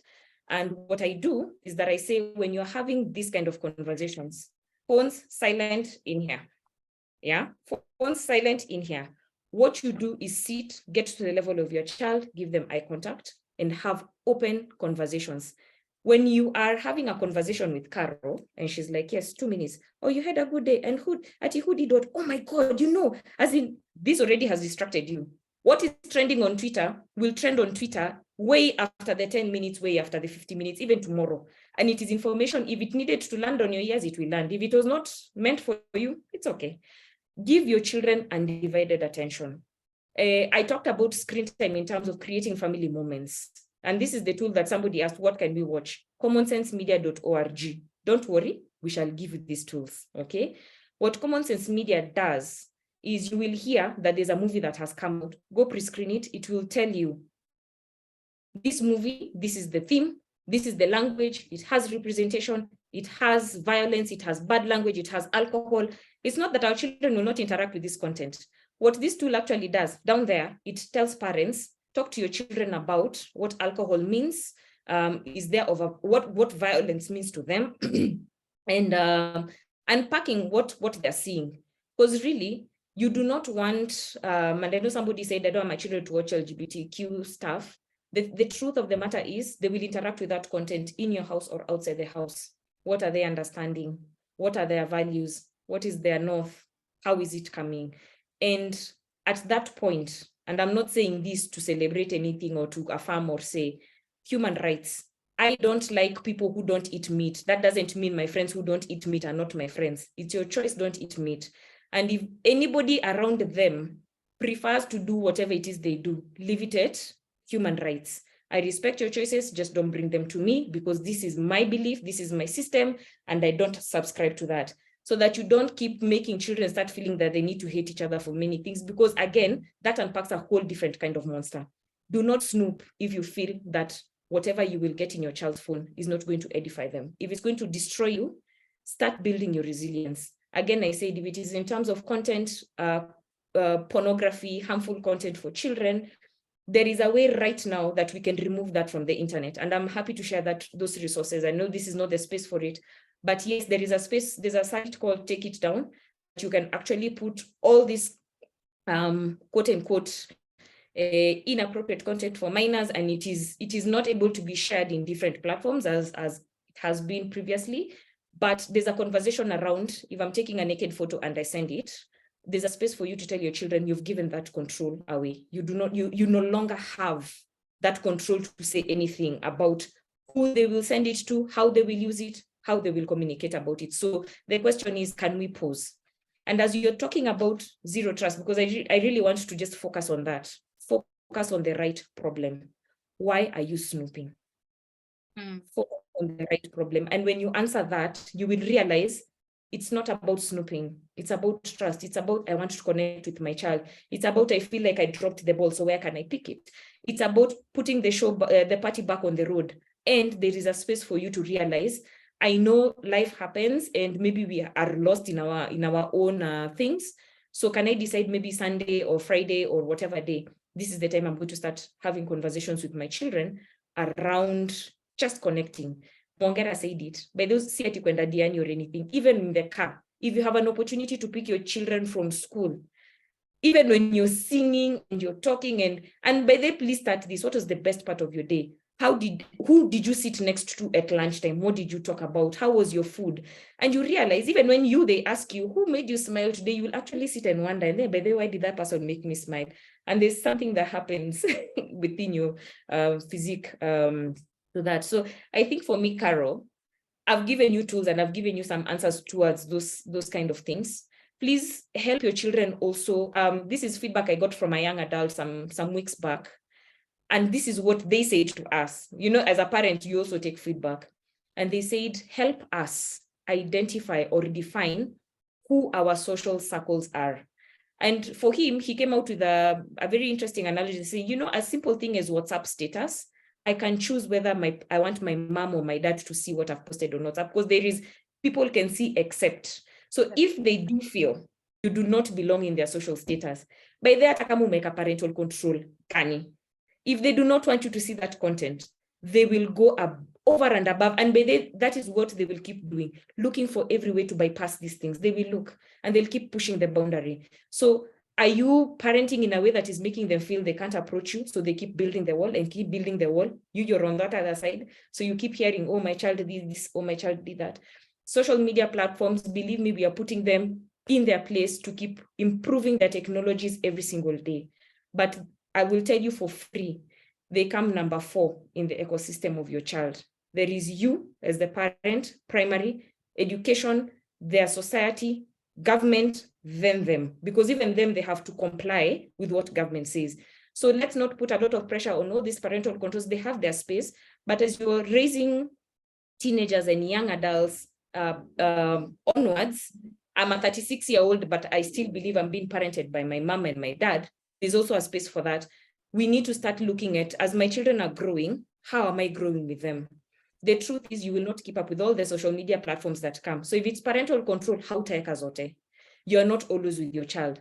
As they grow, teach them about their footprint, what they're living on the internet, how it will impact them today, how it will impact them tomorrow. Let them choose. Go out of your way to find out, even within Kenya, don't look at abroad and stuff like that. Even within Kenya, there are very many people who've lost opportunities because of things they posted. We know those stories, we hear them, screenshots, stuff like that. And somebody gets a job and they're fired on the same platform they were abusing people a while ago. And there's a space to learn. Again, I said, fire is hot. Don't put your hand on it so that you can feel the burn. Let's, Jitume, this is my clarion call. Please, Jitume, go on to Carol's site, go on to Papa Bear's site, come to my site. I even have a group on Facebook where I keep posting stuff. And it is as simple as learning your child's rights. Right now, the law will not take it so kindly on you when you post your child's image and then they have a school uniform on. The logo is clearly showing on the uniform and you're plastering it online. And the child did not consent. You're the parent, yes, but that child has a right to privacy. And there's a law. So when the law is catching up with you, what will they say? Was it ignorance on your part? Or what was it? Yeah, so we need to send ourselves. This information is out there. And just before you go guns blazing, please don't go guns blazing. Do an inventory. This is where I am. And Carol taught me this thing one time. Drop the guilt. You are where you are, by the way. You didn't know this information 1.5 hours ago. Now you know, drop the guilt so that you can say, I'm getting into this space now. I'm bare like this, and this is what I'm going to do. If you can't hack it, you don't know, call me, call Mwongera, call Caro, tutakusaidia. Yes, thank you. Thank you so much. Can you imagine just how much resources we have out here? You know, you have given us so much in just, you know, the few minutes that are there. And I think you get technical, you tell us all this, but it's circling back to relationships. It's circling back to having that conversation about the rose and the thorn and the bud. That if we are asking questions about control and what do I do this and what do I do that, but we are not cultivating the relationship, then we are not really going to make a lot of strides. And then even with all the information that we are getting now, my clarion call for you is pick one or two, okay, and go back and decide, okay, fine, maybe I allowed them, you know, maybe I allowed them too soon, maybe there is all these things they are already exposed to.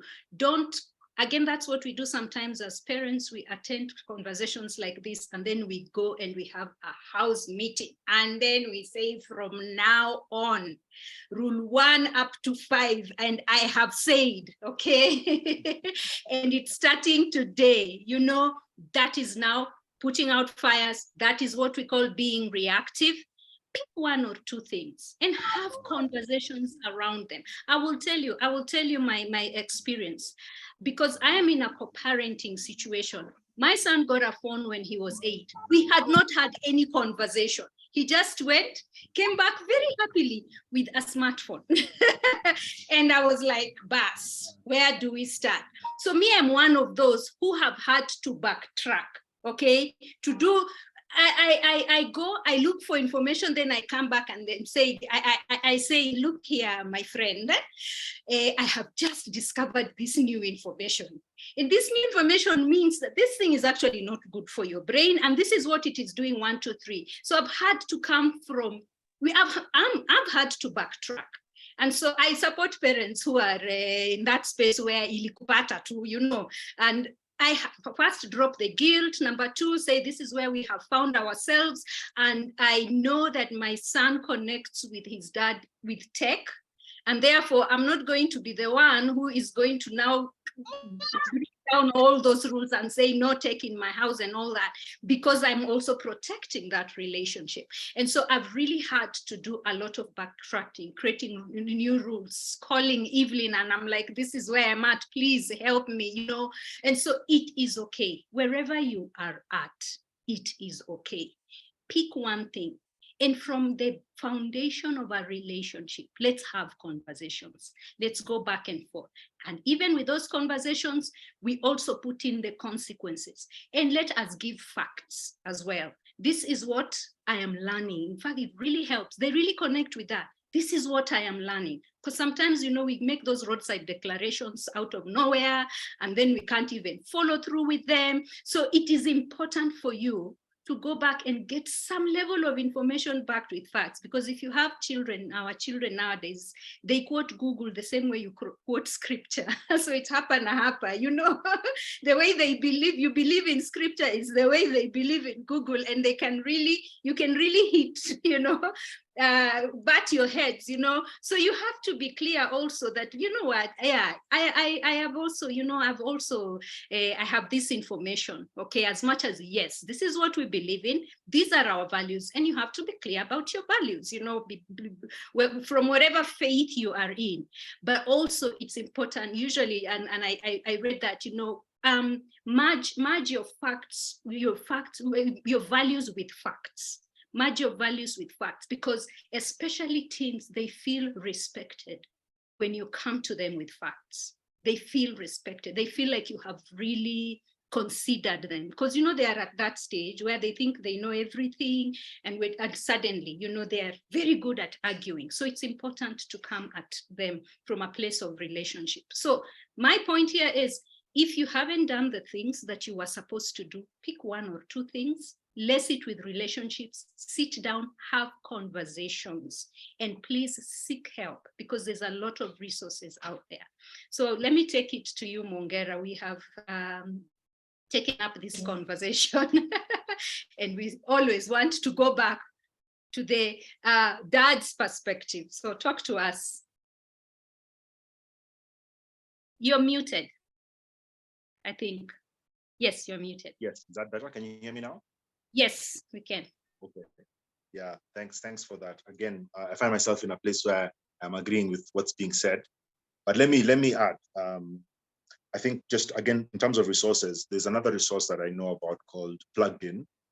And it's like a movie review site. So it's by Focus on the Family, Dr. James Dobson, and part of that ministry is called Plugged In. They basically review movies and they tell you from a Christian perspective, what are the issues. They review all the movies and they won't tell you to watch it or not to watch it. They'll just tell you what to expect. I think that's a good approach. Let people make their own decisions. I've taken up these notes that you said, Evelyn, about Take It Down and Common Sense Media. I looked through those as well. There's a couple of questions that have come up here on the group, and I want to just maybe touch on a few of them. There's one or two that talk about relationships. Someone was talking about how she struggles to connect with her kids, partly because a lot of what they're interested in is very foreign. And I think that's something that many of us can relate to. I gave a response in the group, but then I want to just say that I think it's important that we get curious about our kids, yeah, especially as they get older. That we need to see them as people who know stuff that we don't, right? And this dynamic is different. I mean, growing up, we always knew our parents were ahead of us knowledge-wise, right? But these days it's very different, and so our kids have certain interests or certain things that they get into that we don't know much about. Right. Now it's easier for us to just say, you like Minecraft or something, and I don't know anything about it, so you just do it. I'll pay for whatever you need to pay. I'll buy the subscription or whatever. So we can easily just disconnect from that thing because we don't understand it. So I think it's important that we, as part of connecting with our kids, is that we get curious about them. Let them teach us these things. Ask them questions like, what are you doing? One of the things my son is into cubing, Rubik's Cube. Yeah. And he got me interested in it, right? Yeah. Yours too? Yeah. Yeah, so there's a whole cubing group and everything, and the competitions they go for. And so I got interested. So I learned how to do it, so I can do it. But I'm not nearly as good as he is. But I got interested in it, and it's sort of like a shared thing that we do together. And he said something to us a couple of days ago, this week. He said, I enjoy hanging out with my dad because he shows interest in the things that I'm interested in. And it's stuff that doesn't always make sense to me, but I want to get involved, and I ask him questions. So tell me about this. For my daughters, one of my daughters is into like cooking and stuff like that. So I'd ask her to show me, because I'm a Meru man, so cooking was never a thing that we did. And so just getting into the kitchen with her and like, what does this look like? So I think being interested in what they are interested in and acting like a student, let them teach you what they're doing so that they see that you're interested, and that helps to build trust, helps you to build a relationship. Because otherwise, if you just disconnect and say, I don't understand, so you do your thing, then you end up losing the opportunity to bond with them. I think the other thing I want to point out is that the concept of being transparent with our kids and allowing them to ask us questions is quite foreign to us. And I think, the example that Evelyn gave about the rose and everything, and that's a fantastic analogy, a fantastic exercise. I know we'll struggle, and anyone would struggle with that, because you're allowing your children to ask you hard questions or to put you on the spot and say, you did, you didn't. And that's something that we struggle with as adults today, because growing up, that was never on the table. That was unheard of, that you would actually tell your dad what he did wrong in his house where you're eating and sleeping and you're not paying anything. So we struggle with the concept of transparency and vulnerability with our kids because it was never modeled for us. But I think we need to appreciate that, we're not our parents, and our parents grew up at a very different time. And people say, oh, I'm alive now and I'm okay. I turned out okay despite all. Yeah, that thing. Yeah, but I mean, are we really okay? I mean, if you think about the trauma that guys are going through, if you think about the stress that people are under, maybe we didn't turn out that okay after all, right? So maybe what our parents did, as well-intentioned as they were, wasn't quite appropriate for us, even for that time.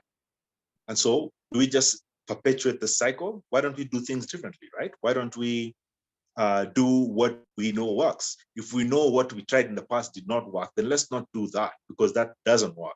So let's try something new, right?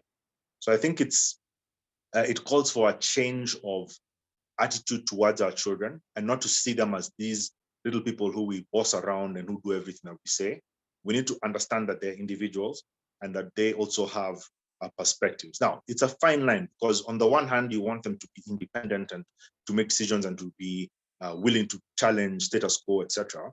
But you also want them to be respectful to authority, starting with your authority in the home. So it's a bit of a fine balance to strike. But at the end of the day, you want a situation where your children defer to you as a parent, that you have the moral and the actual practical authority to be able to speak into their lives, and they have the respect for you that allows you to instruct. And that's also another point that someone raised about instruction versus training, that some people are not, do not learn through instruction, and that we need to give them an opportunity to show, to demonstrate, rather than just instruct. And I get the point that we're not just sitting on our high horse and telling them stop, don't, go, come. It's a little bit more than that. We need to be involved and really train our children. There's a saying that if you train up a child in the way that they should go when they're older, they will not depart from it. And so that's part of what we need to do. We need to train them. Yeah, there is value and need for instruction. The verbal stop, don't, go, come, that kind of thing. That's important. But we also need to demonstrate it, both in the way we live our own lives and also in how we pass on the information. So instead of just saying, do not spend too much time on your phone, we demonstrate it as well. Doesn't stop us from giving the instruction. We do have to instruct, but the training also reinforces the lesson. So I think that's important to note. I think when it comes to the digital space, there's a lot that can be said about what you can and cannot watch. And that's a whole conversation for another day. I know there's a lot of stuff that's online or rather that's on TV that people just assume is okay because it's for children, and it's not appropriate. There's some content which is really just wrong. Like if I can just call out names, a program like Peppa Pig, for example. I know Evelyn is putting up her finger because she wants to jump in, but there's certain things which are wrong, and I think we can have conversations about that.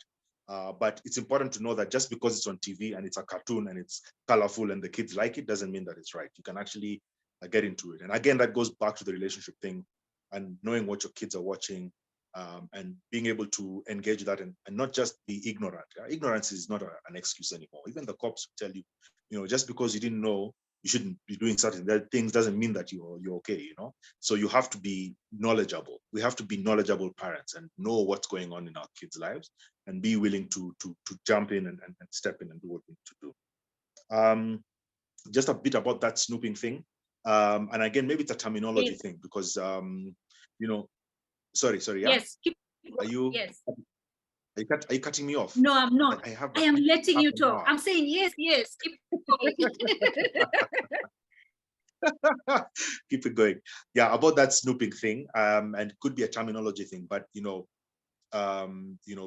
you're not involved in your kid's life, then you're going to find things that you're not looking for, or you'll try and look for things because you're compensating for your absence. And so maybe the intention is really to keep track and to be knowledgeable about what's going on in your kid's life. But if you're finding yourself snooping, that means you're going behind their back. That means you don't trust them. The basic assumption is, I don't trust you. And even if you tell me what you're doing online, I don't believe you. So I'm going to have to get into your phone when you're not there, but I'm going to summon you and ask you for the phone. And I'm going to go through that phone because I'm looking for the thing that you told me was not happening. So it goes down to the trust issue. And trust is a relationship issue. It's a matter of the heart. If you don't really believe your children, or if you don't trust them, if you don't have a relationship with them, then it's very easy for them to break that trust. And if you're not the one training them and showing them what to do, then where is your authority to be able to say stop? So you need to be hands-on with this whole process. And again, it's an easy thing for us to dismiss or leave alone. When we were kids, we didn't have not even a fraction of the kind of screen time that is available to our kids today. And so we had to fill it in with other stuff. So we'd go out and we'd play and we'd jump and we'd swim in the dam and we'd do all this crazy stuff. Huh? But the dangers are real as they were then. But these things are happening in our home under our noses, and it's easy for us to just delegate parenting to these devices because it's easier. It's just simpler.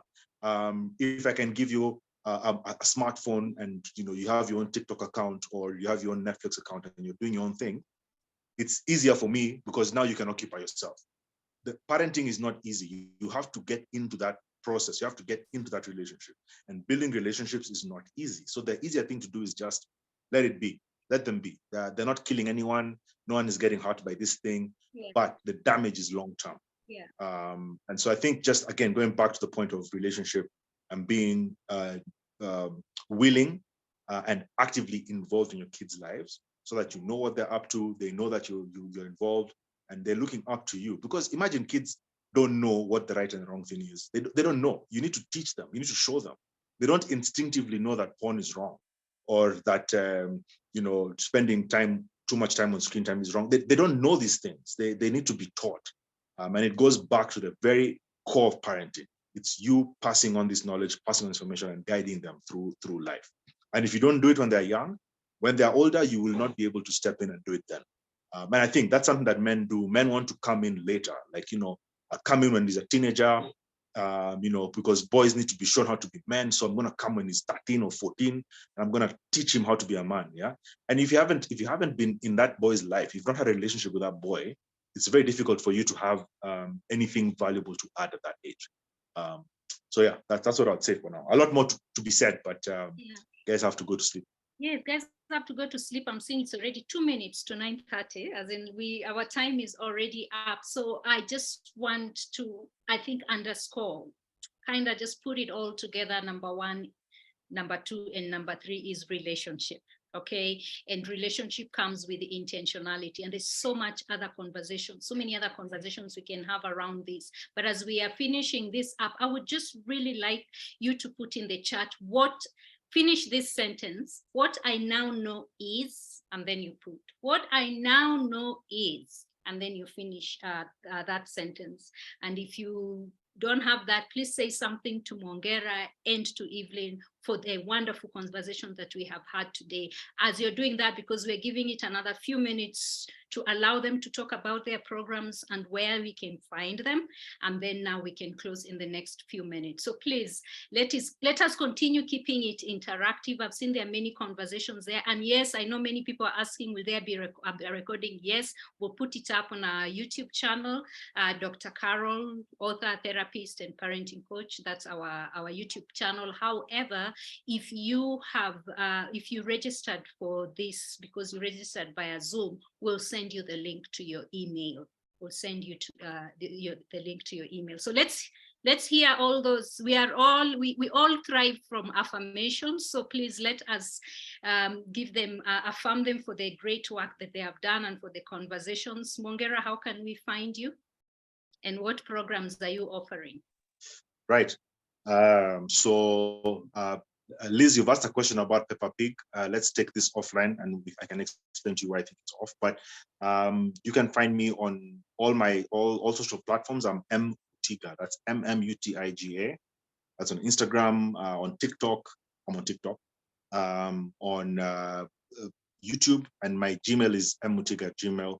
I have my website, papabear.co.ke, so you can find all our socials there. We have a platform on YouTube where we have a lot of content on fatherhood on our YouTube channel. That's Papa Bear Kenya on YouTube. But again, you can find these links on the website, papabear.co.ke.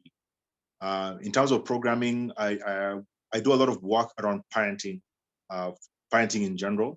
But I do have masterclasses that we teach, and the content is available on our website. But you can have a look at when our next class is going to be, and we talk to men. And we try and engage with men specifically. Now, I understand men are a difficult group to reach, and a difficult group to engage and to interest in anything, unless it's something sporty. Yeah, and to sustain, exactly. So we have WhatsApp groups and there are men there. So it's a bit of an interesting group to deal with. but we do have content and coursework that we do around programming for men, helping men to engage. And we talk about things like how to leave a legacy, things like succession, what do you do with your assets when you leave this earth, things around what are the theological, biblical, and philosophical dynamics around fatherhood, and some of the nuts and bolts, how to specifically get involved. We work with men around early stage fatherhood. When you have a child who's just been born, what's your role as a man? And it's nuts and bolts. So you need to do 1, 2, 3. You need to give the child a bath. This is how you do it. Those kind of practical things. So that's all part of the course that we do around practical fatherhood. And it's all geared around helping men to be exceptional in their fatherhood. So I think that's it. So papabear.co.ke, Mwongera across all platforms, and we can have conversations about these things. papabear.co.ke. Thank you very much. I like what you said, helping men to be exceptional in their role of fatherhood. That's just very attractive to me. It just really stands out. Evelyn?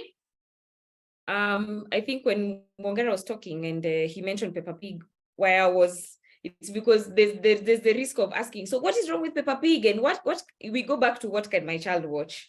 What is good, what is not good? I think that one, as he rightfully actually said, let people have the choice to choose. Even when your child does watch something wrong, there is a space to learn in that. And I know it sounds how it sounds. There is something to learn from that. Yeah. We like giving examples of other children. Hata sisi sengine watoto wetu tu ndo watakuwa example, right? Yeah. I know, right? Yeah. Yeah. We're not here because our children are perfect. We're here as well. One thing I opened there's a session I opened by saying, we are not raising angels. We do not live with angels in our house. Yeah. And if you think your child is an angel, I think call yourself for a meeting and start evaluating which world you live in. Maybe you're in the multiverse of madness with Dr. Strange. I don't know. There's something that I just wanted to say just before I give out my contacts. And that is one thing. The same internet that you and I consume is the same internet that your children are consuming. There is a space for us to start calling out bad behavior.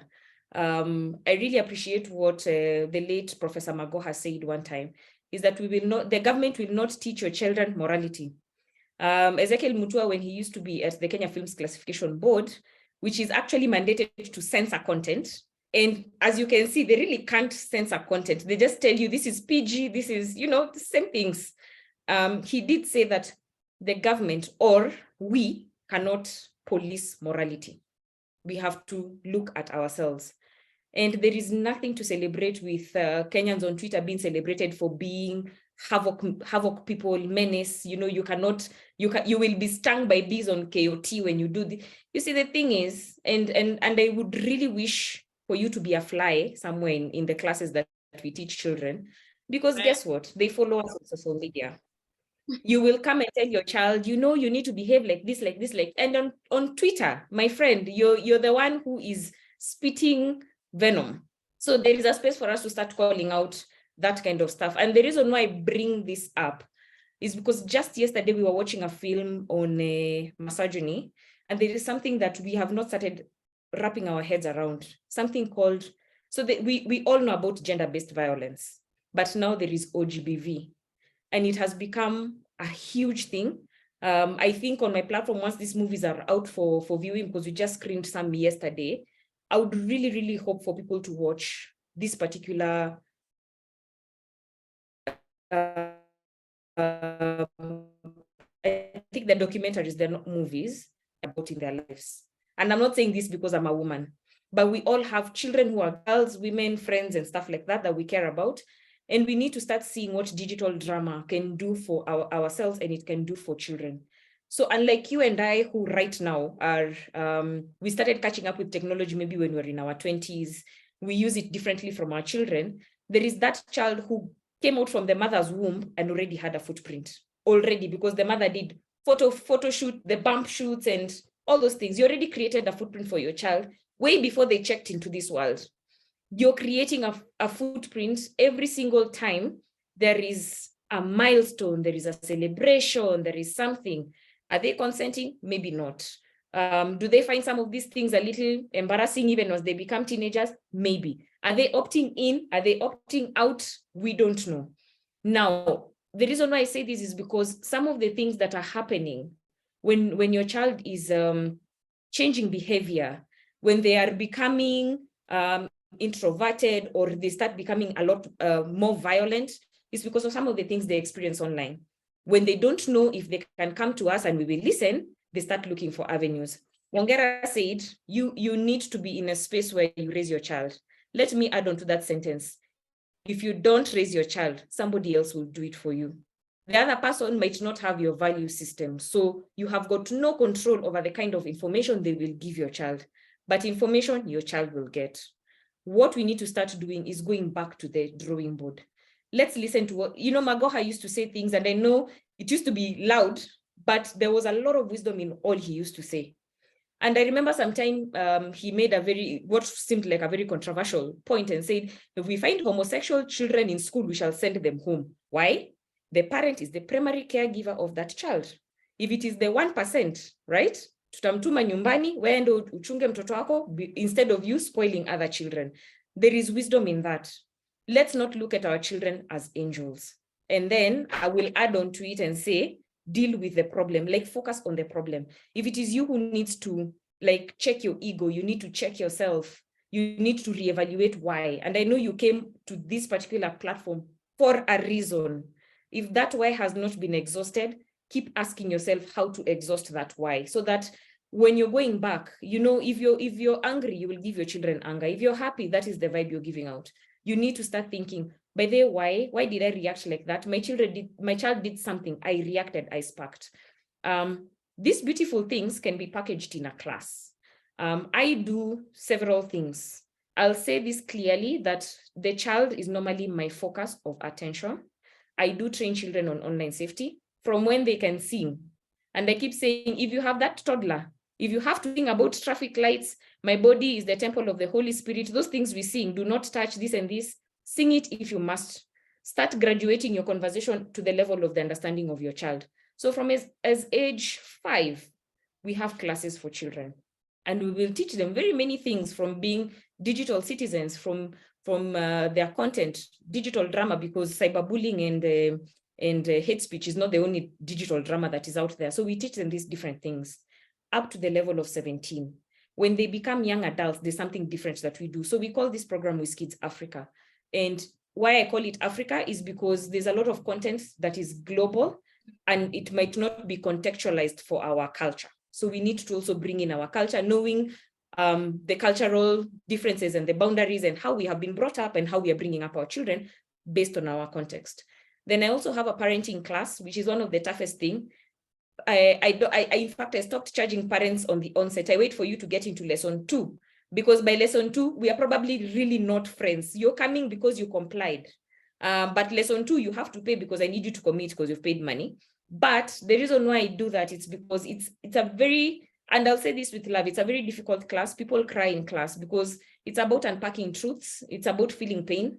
It's about realizing that there's so much trauma in your life that you need to heal from, so that you don't extend it to your children. Some things we do knowingly, some things we don't do, we do unknowingly. So that program is called Parents Unplugged. It's about sending yourself to know how to raise your child in a better way in this digital world. I also train educators. So if you're an educator, you have a school or you have a club, there is a space also, because we give you our children, there is a space for us to be able to understand certain things that can be done when you have our children, and expectations for educational institutions and clubs and what have you. So that is what I do.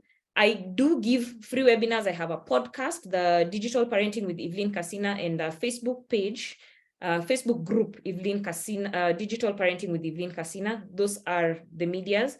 However, my company is called EvMinet. I think there is, let me see, there it is. That's the spelling, .co.ke. I'm true Kenyan. What happens on the website is 2 things. I keep posting what is happening within the different spaces. So you'll find if there's a government institution that is launching something new that will affect you, you need to know. I also keep creating awareness for parents. And again, I said I'm going to, you can go there because I've dumped the contracts and the agreements. If you don't know how to use them, please reach out. I'm happy to give a free webinar online to show how to use these tools, but don't go again with guns blazing. You will see industry news and things that will really provoke your being. One of the things that we posted this week is that Meta has reduced the VR experience from age 13 to 10, so they're lowering their entry limit. That has a lot of safety implications, so there's a whole conversation to have around that. Imagine if you've already bought your child a laptop, they have a phone, what is the next gift you're buying them? You're taking them into the virtual world. So there's the whole conversation around the metaverse and all these nuances that are coming. And I know some parents are like, oh my God, Evelyn, what are you saying? Usi panic. What Caroline says, just breathe, usi panic, breathe, and come to the platform. Every single day I have a tip. Every single day I have a scenario that I have put so that it also helps you start thinking. If not your child, there's another child, so that you see even how in your space you can do. But as I close, for us who have older children, so we have multiple siblings. Carol, you're not affected by this, but I'm sure you have nephews and nieces. Yes, and nephews, yes. Yes. We raised them all together. Make it work with your first child. And the reason why I say this is, when your first child becomes a young adult, they already become an access to technology for the siblings. So you find that whereas you're saying, you're telling your child, I'm going to give you a phone when you are, if the sibling has a phone, that's where they're going. You stop becoming a source, quote unquote, of. So make it work with your first child so that they can start mentoring the younger ones. And this is not to say firstborns, poleni, because I am a lastborn, so I know what it means to keep asking and disturbing, but make it work with your first child.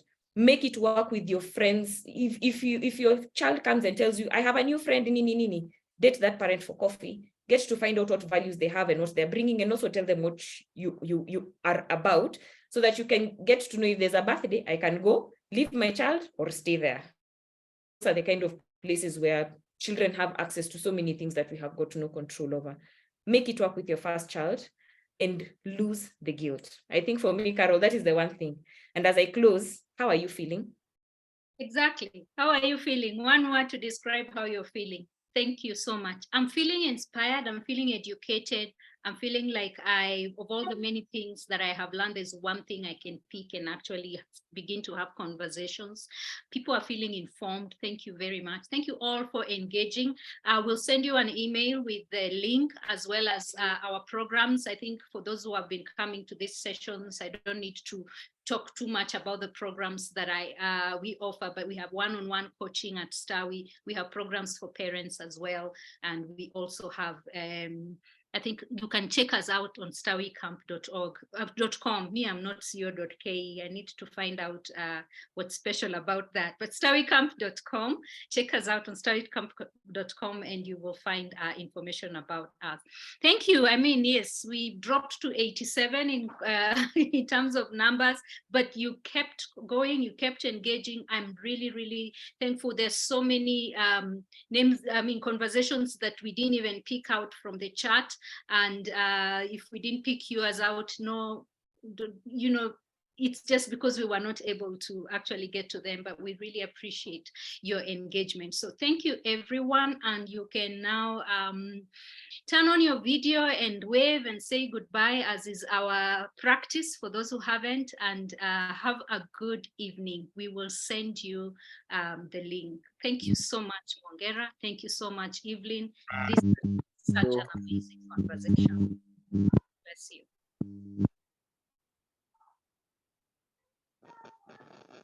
You can stop recording. Facebook. Thank you so much.